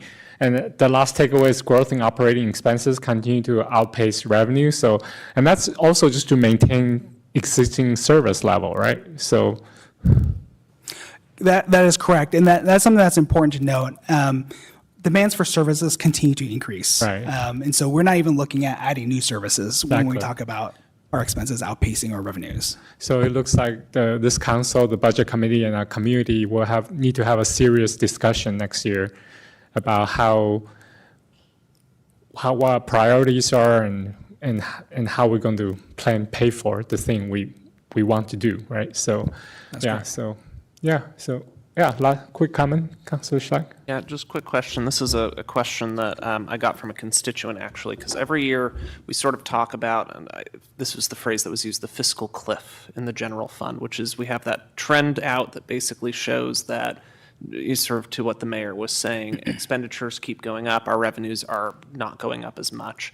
But the fiscal cliff is not that we're running out of money, it's that we would have to start drawing into our 25% reserves in the general fund. I would just want to clarify that. It's not, it's that a certain allotted amount of savings would be drawn down, not that we would run out of money, right? So the fiscal cliff analogy is actually an analogy that you'll run out of money at the end of the cliff. So the cliff is that you'll start declining your fund balance, and then at the end of that, then ultimately you will run out of money. And so without action being taken to either raise revenues or cut costs, if your expenditures outpace your revenue, eventually you will run out of money, inevitably.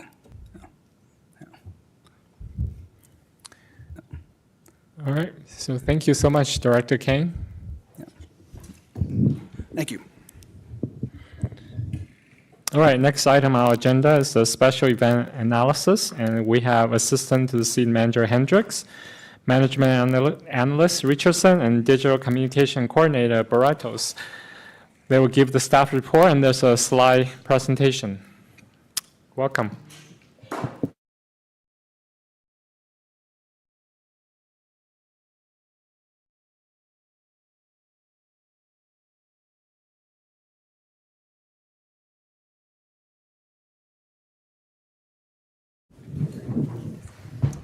Greetings, Council. Good evening. Are we on? The HVAC system is so loud.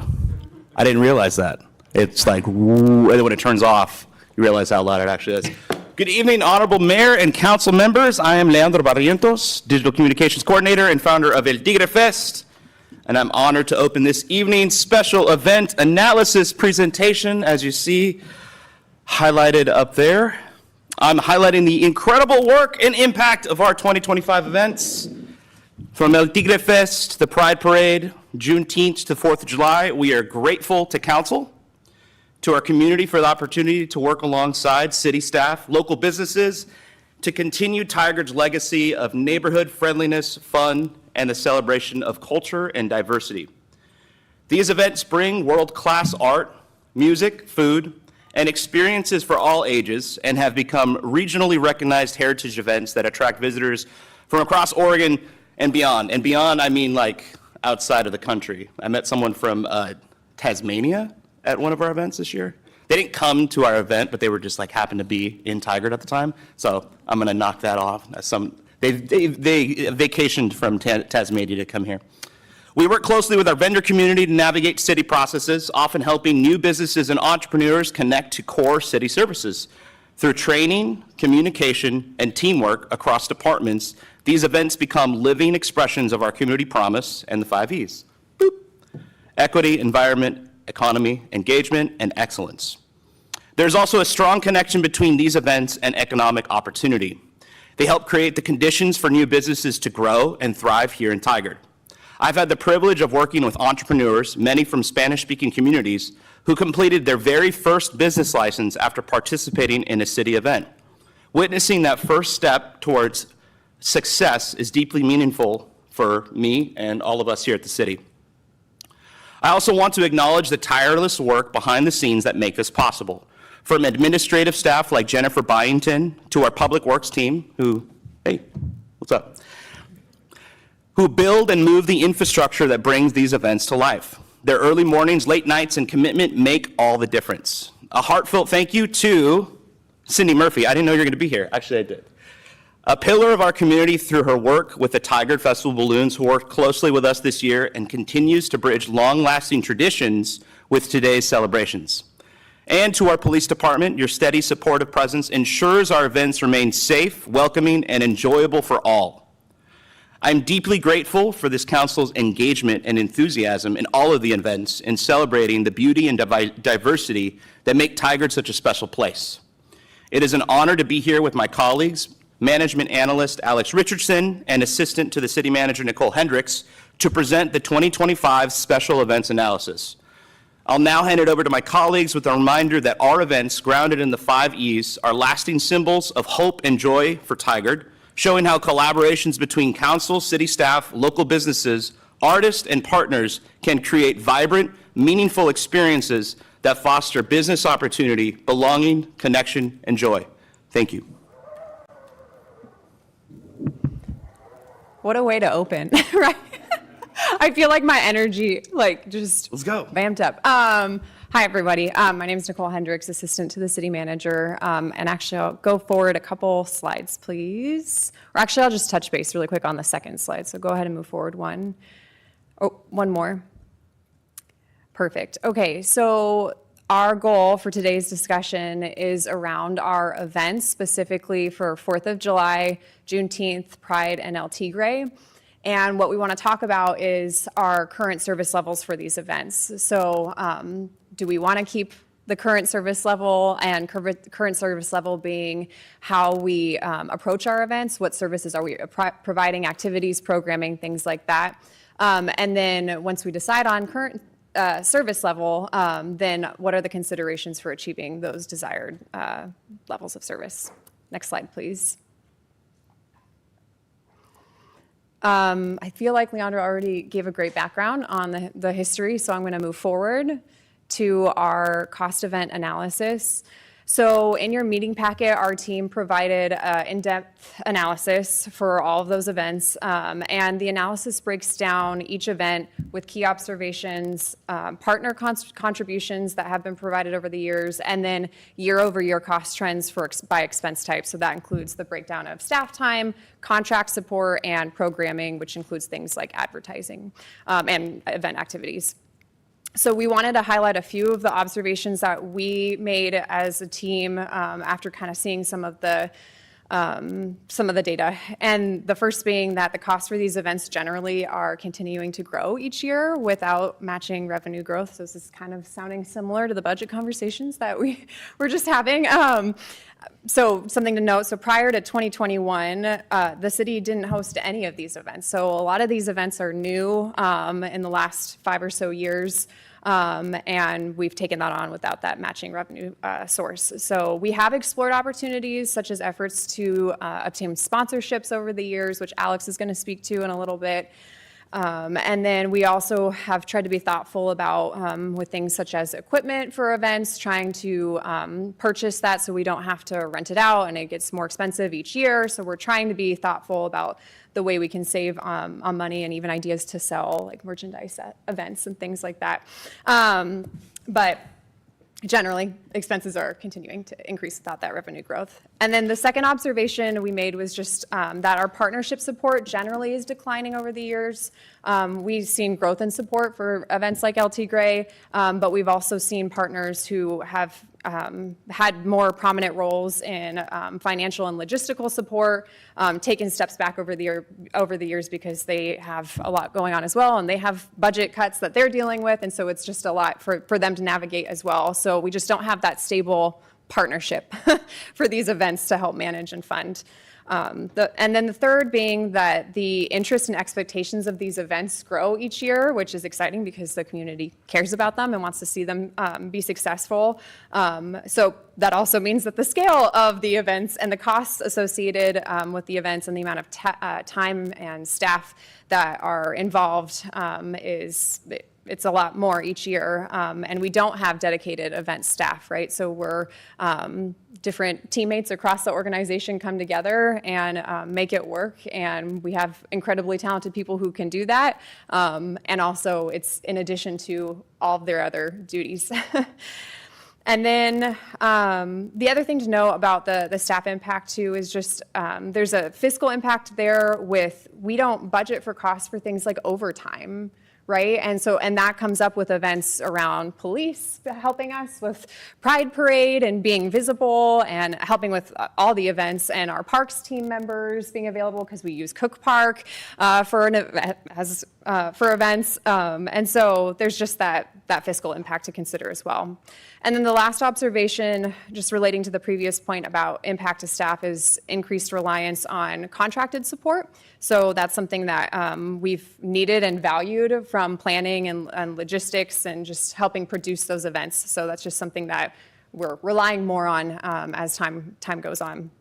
And so I'll hand it over to Alex to kind of go over a few other considerations. I talked a little bit about the costs, and I just also want to bring it back to the why and highlight the considerations for why we do these events. Thanks, Nicole. Good evening, Council. So I'm sure you all know me, but I'm Alex Richardson. I'm a management analyst. I'm also the overall project manager for these four events for the past year. So I was in charge of the RFP process, which brought us Cindy Murphy, who's been incredibly helpful this past year, as Leandro mentioned. But I did just want to touch, if we could go to the next slide, please. Just looking at these events through an equity lens, there is a very real budgetary constraint, of course, as we just heard from Finance Director Kang. However, I think everybody sitting here believes that these events are also really integral and crucial to the community. So one way that I looked at all of these events was through the lens of the National Community Survey, which you all remember I presented on several months back. And in the AIS, there's actually a breakdown of key statistics and questions that I took from that survey, which specifically relate to representation for underrepresented communities, and then events, arts, and culture. So the statistics are there if you'd like to look at them in more depth. But just some of the takeaways that I came away with after reviewing those in depth. Is that some of the people that most want to attend these events don't necessarily have opportunities elsewhere. These are low barrier, free events that really encourage attendance from the entire family. They're all family friendly. They provide activities for folks of all ages. They're often intergenerational as well. BIPOC residents, Black, Indigenous, and people of color are less likely to feel that the Tiger community supports the arts and often feel underrepresented, according to the National Community Survey. However, I also found it interesting that folks that were lower income, when disaggregating based on income level in the NCS, actually valued these events more than folks in a higher income group. So these are just some statistics that I pulled out. They could be spliced any number of ways. But I also think, and this didn't come from the NCS, but something that most are probably familiar with, Americans with Art for the Arts, National Endowment for the Arts will all say that cultural participation does improve mental health, it reduces loneliness. So in addition to the partnerships that we've gained as a city from these events, some of which Leandro touched on in the opening, there's also the value that it brings to our community members. So while there is this great cost, I just wanted to make sure that lens was added as well. Next slide, please.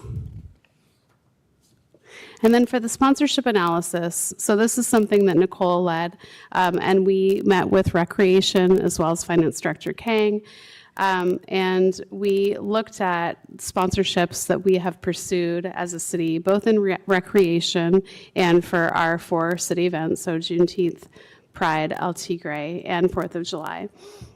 This analysis was just done in August, so it just had a look back of the past few months. We looked at risks, benefits, and staff costs, cost of time, and kind of just weighing those factors against one another. And then just as a quick background, I launched our sponsorship packet, which was the first that we had done for these city management kind of led events, although Recreation has offered sponsorships for quite some time for their events, just in May, and the events began in mid-June. So we didn't have a real long lead up time. However, we were able to get a fair amount of support, especially for Pride. That's shown in the cost analysis summary. But one thing that we found is our minimum level was 250. That's a low level. That was based on around the amount that recreation sponsorships started at. Having gone through this season of events and looking for sponsorships, we did determine that it was appropriate to raise that level to actually to 2,000, which is substantial. But considering the amount, although we appreciate any and all support from our business community, and it was really meaningful to get reach outs about wanting to support, in particular Pride, because that's where I saw the most support. While we greatly appreciate that, it does kind of present a challenge and is difficult to maintain that level of connection to businesses and going out and searching for those new relationships for sponsorship when the amount is relatively low. So that was the staff recommendation, was to continue to pursue sponsors with modifications such as raising the level to $2,000 and also to look at things like in-kind sponsorships.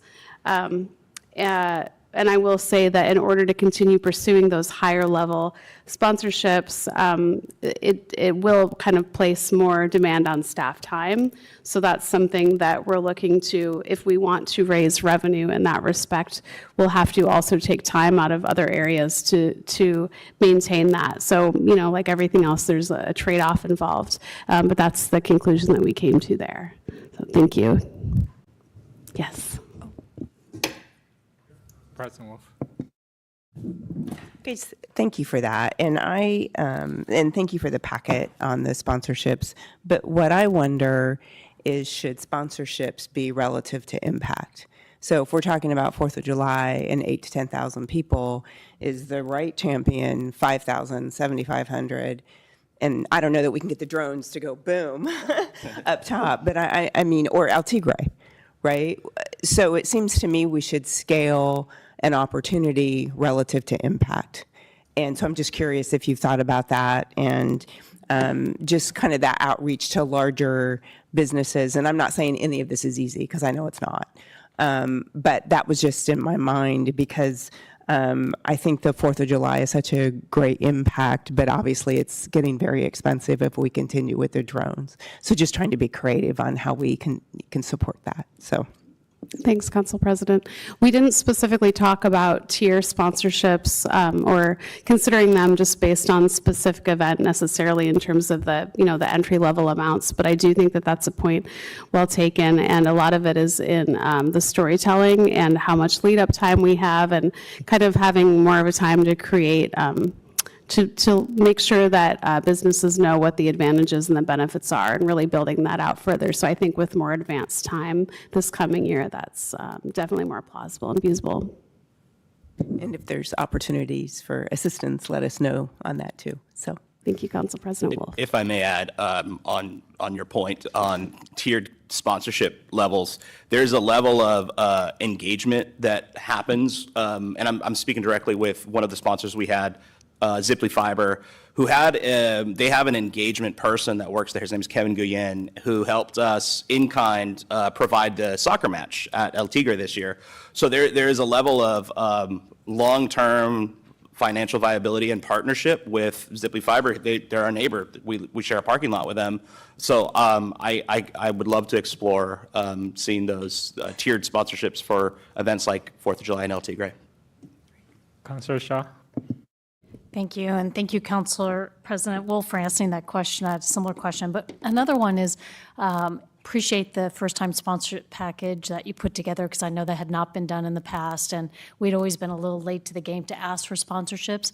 Have we thought about, and I know this will be Councilor Gudusi's favorite topic, but a consultant who actually has expertise in this field, who does this for a living, maybe we don't necessarily have to pay, or there's a certain percentage, but it just seems to me we're taking a lot of staff time for very important projects to increase the learning curve, not to say that you all don't have that learning curve capability, because I'm sure you do, but does that make sense? That would be just the first. And the second is, are we considering these arts, the 4 different events, are we considering them arts? And then maybe for a later date, have we defined what the service levels are? Thank you, Mayor. Thank you.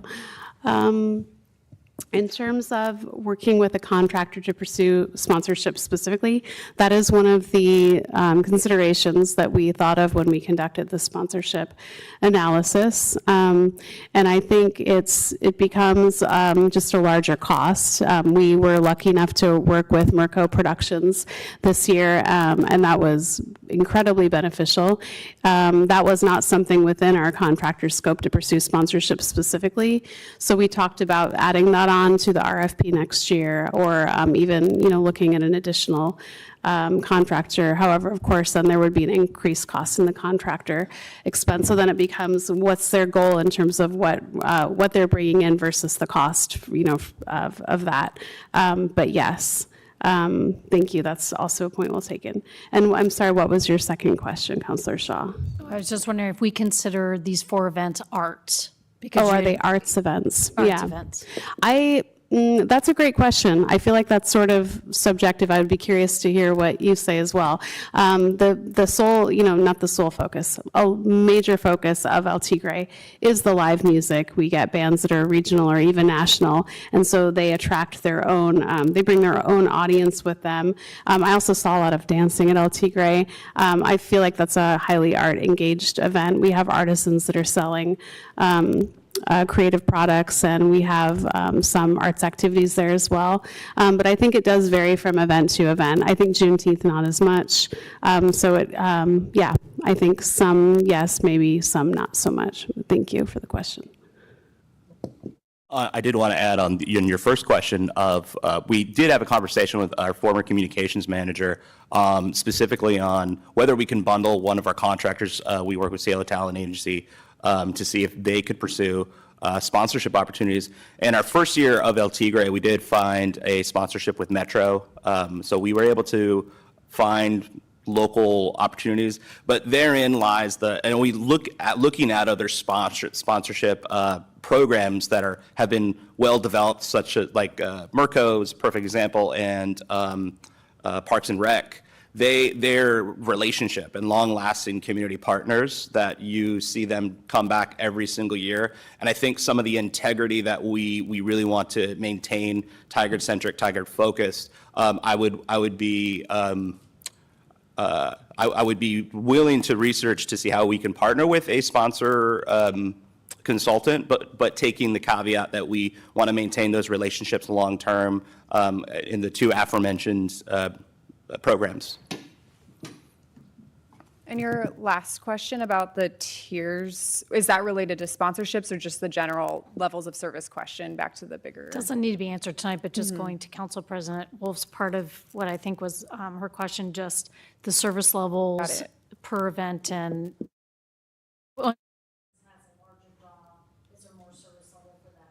Got it. Yeah, that's definitely something we can explore. Great. So to wrap, next slide, please. So our first question for the council is, should current service levels for these events be maintained? And with the understanding that the current service level means maintaining kind of the quality and the experience of the event, but that doesn't mean that it would maintain the cost, the existing cost rates, because staff time and inflation and all those things rise over time. So once we kind of have a conversation about service levels, and then the second question would be, what are the considerations for achieving that service level? So are there budget or resource planning or trade-offs that we should think about as we plan for our next fiscal year? How do we prioritize with the other services that we've talked about, that were talked about earlier? And then should there be some parameter considerations for the events around what entertainment, what amenities, and that kind of thing. So, and we can always, follow up to do more research or more analysis too. So maybe just the start of the conversation, but it's timely because we're already going to start planning here pretty soon for events. So it's just good to have this conversation now. And I don't know if you want to end maybe with the dates that we have to, just to Sure, share. we already have event dates for next year. Yes, I'd be happy to give those now, and then we'd love to take your questions and your guidance. So Pride is actually moving to May this year. This is under the assumption that we will continue with all 4 events.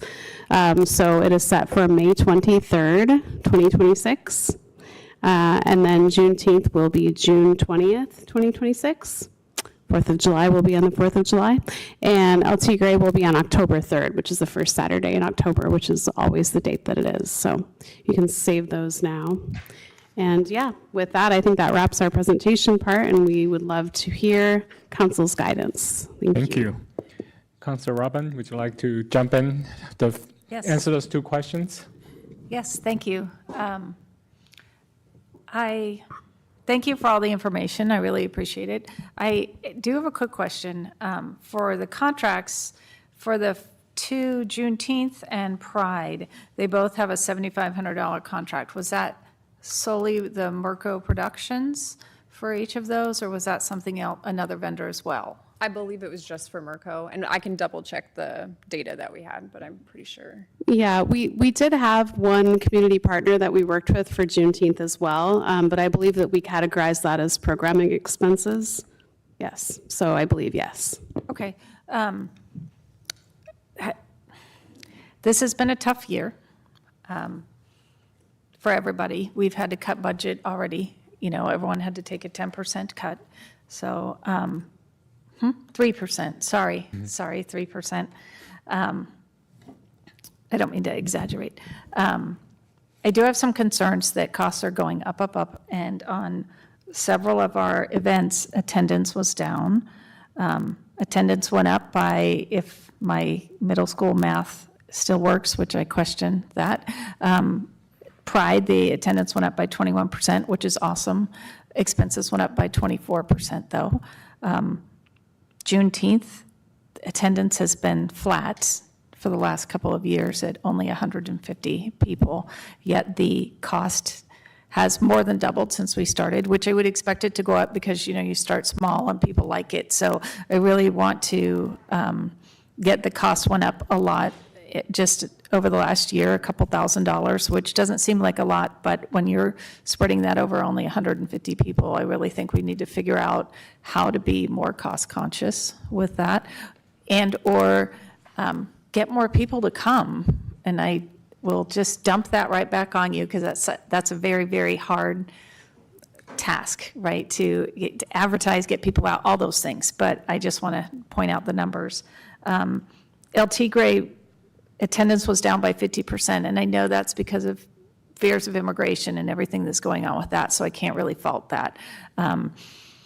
But I think we need to, and then Pride, the costs actually went down and our attendance went up, so I wonder what the difference was there.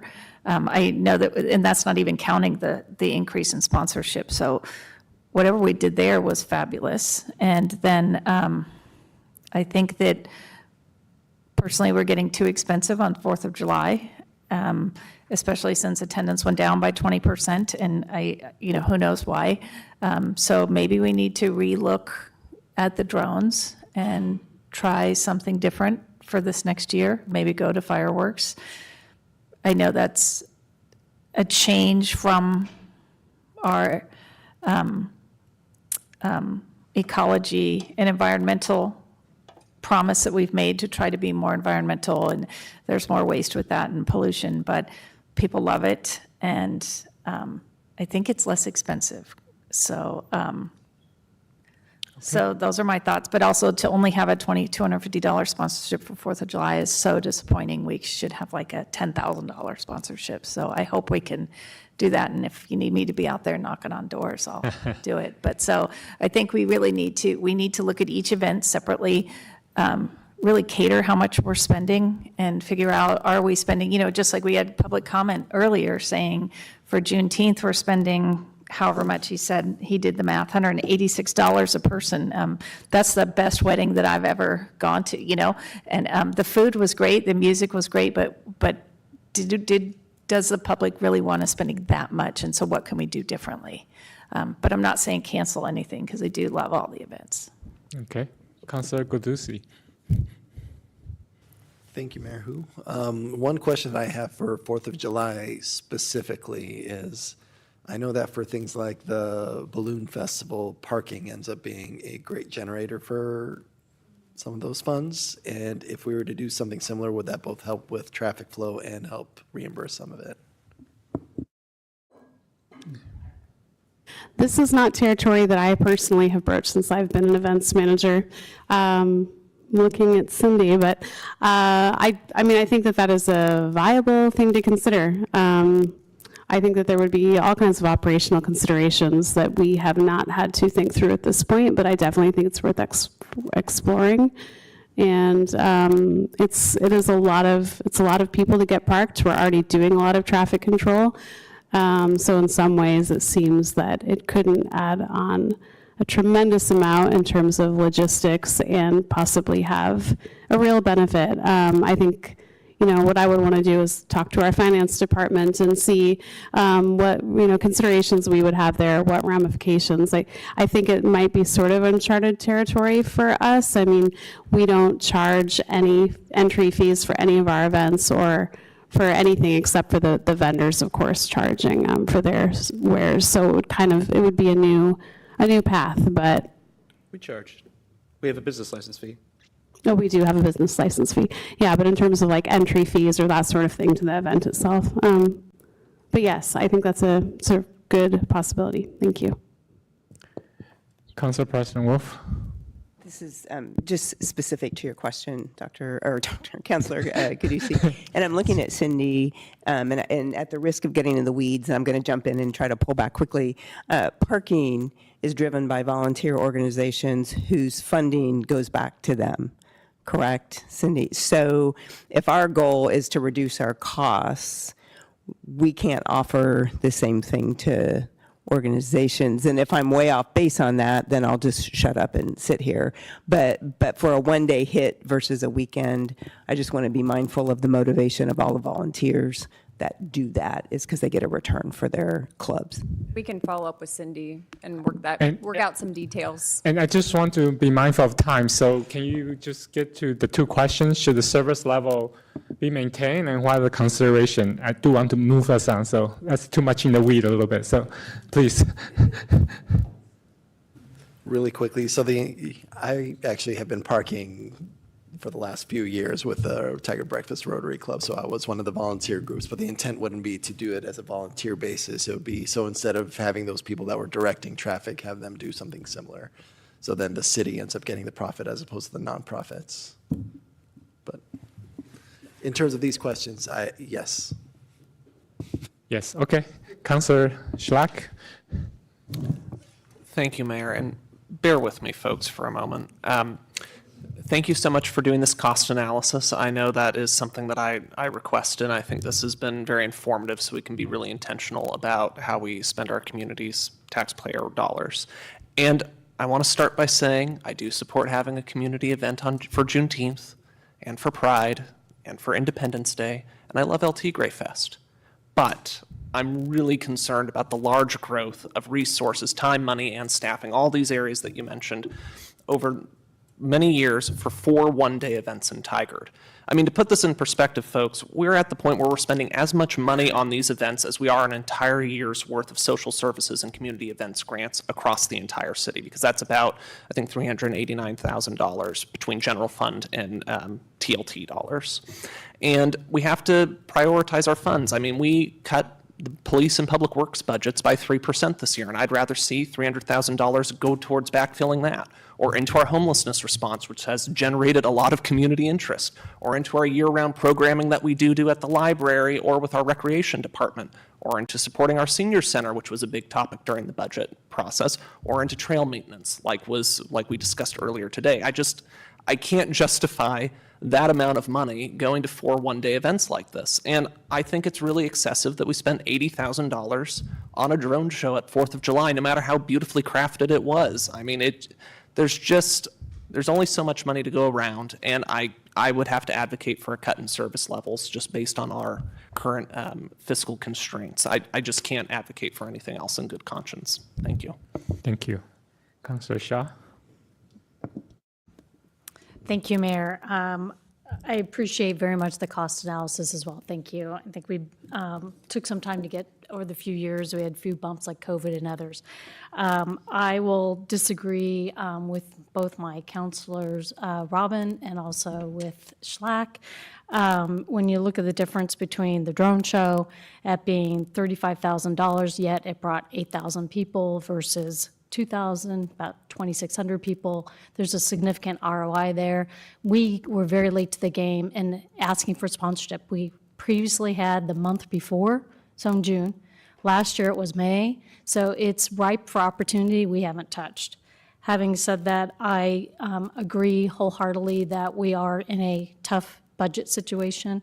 There are other needs that I think are becoming more urgent. So I would like to see that the events perhaps be scaled back, not removed, not stopped, but scaled back for both staff resource time, but also some budget time.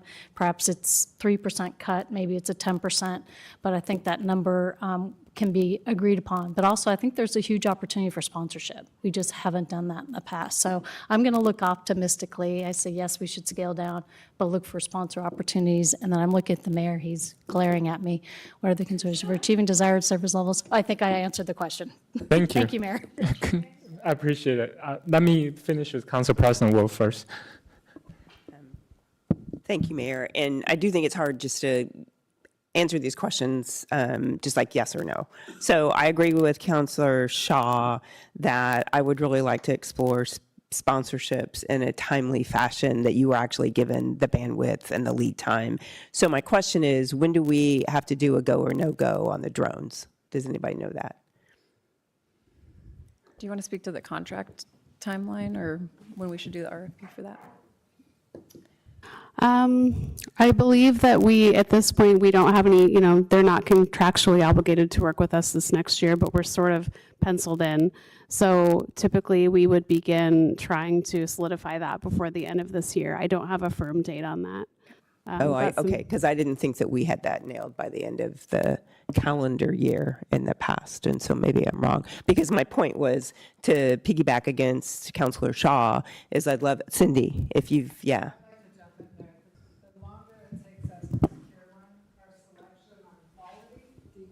Substantially. Okay. So sooner than later is, I would strongly suggest if you're going to go that way. There's only so many drone companies that meet our standards, first and foremost. So we want to make sure we're getting the quality. And when we were researching in February, we're too late.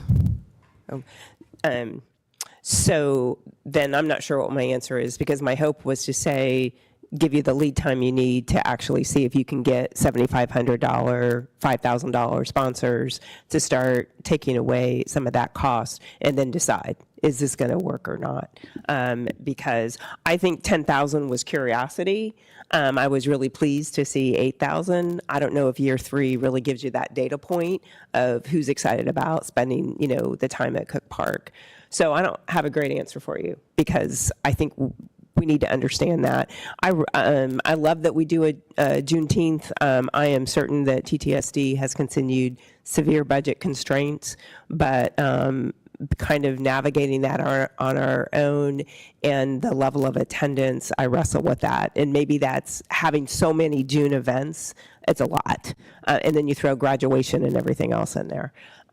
So Juneteenth is probably one that I would say whether that makes sense, but that's the smallest of them all. And again, sponsorships on El Tigre. I love that we do El Tigre. I think that cities have to have flagship anchor events. That's about creating a livable community that people want to be part of. So, Thank you. Councilor Robin, any quick comments? I just wanted to clarify, were you saying that we got a return of investment of 2,000 people? Because attendance actually went down by 2,000. My point was merely there is 8,000 people attending the July 4th show versus 2,600. And I know why there was a reduction of folks, but there's a substantial difference of attendance. And I'd be curious, if I'm not mistaken, and again, if it ends, July 4th ends up being fireworks, or if it ends up being drones, it's a differential cost of about 40,000, if I'm not mistaken, 45.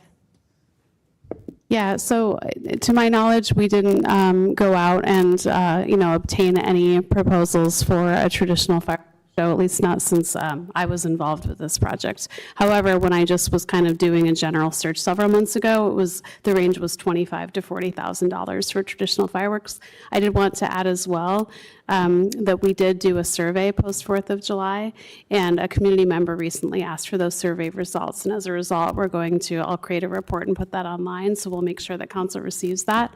And I think that will be interesting to see what folks' reactions, were to the drone show, and could possibly help with your guidance. Okay, so I think there's a general consensus that we want to continue those events, but we are concerned about the escalating cost. And we will strongly encourage you to find sponsorship as early as possible. And for me personally, I still want to keep them, but if we can get sponsorship, I'm okay with scaling them back.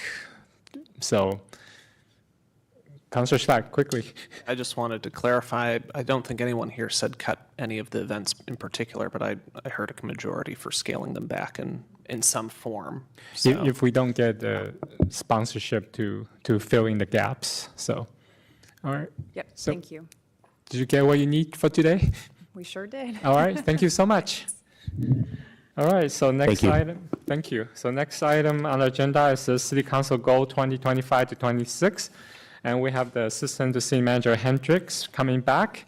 And before we start, I just want to point the public that the staff have prepared a detailed memo on our 2025-26 council goals. So that's why I only allocated 10 minutes for this discussion. But if you need more information, please go to our council packet and download the memo. There's lots of detailed information there. So with that, Great. welcome back. Thank Nicole. you. And that's pretty much the extent of my presentation, is to say we provided a detailed, I want to just sorry. be mindful of Sorry, our folks. time, is that this is the first time that we're bringing you an update on the council goals for 2025 and 2026. We have been to council in more detailed manners for different projects like Building a Better Tigard or housing plans, things like that. So this is the first time we're bringing it forward collectively, but the report is very detailed, and it outlines the outcomes that we want to achieve based on each of the strategies. It highlights the accomplishments that we've had since we adopted the goals, and then things to look ahead, opportunities that we're expecting over the next upcoming months. So I will just leave it at that, and then open it up for comments and questions so that we have enough time for that. Yeah, thank you. Okay. I know Councilor Schlack has some comment. Yes, I love the memo, but speaking for myself, I would love to see a reversion back to the previous format where it was a more in-depth slide presentation, just because council goals are, they're the heart of our policy direction, and it's not just for us to discuss, but it's also for the community to see what we're doing to achieve the goals that we were elected to achieve. So I want to put that out there.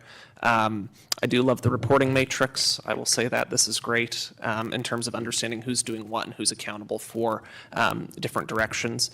I'll probably just send in my questions considering the time check that we're at, but I would say in reading the memo, in reflection, I feel like the council was very ambitious with the scope and scale of all of the policy areas we wanted to push forward, and with the wisdom of hindsight, I think the council could have done with a bit more focus on some of the 2 or 3 real key areas that we wanted to focus on, knowing that a lot of these areas are current policy focuses for the city, regardless of whether they get called a council goal or not. So that's just my general feedback. Thank you. Thank you. Anybody else have comments or questions? Council President Wolf. Just one specific area that I'm curious about, create housing opportunities for current and future residents, and in particular, when we address some of our homelessness issues, what I wonder, and this is, data that I've requested from Washington County and received, what I still feel like we're kind of dancing around, if you will, is the navigation of how we manage individuals that are unsheltered, and just how they come into the city. How do we support that? How do we work with our neighbors? Because if you look at that data, there's, as I've said before, Tigard is doing its fair share, if not more. So, feel sometimes when I look at that, we're playing defense really well. How do we help manage? How do we take care so that our community feels safe and that our areas are clean? But I also want to really make sure we're having those conversations, and that's a regional conversation, but it's absent, and so I'd just like to flag it.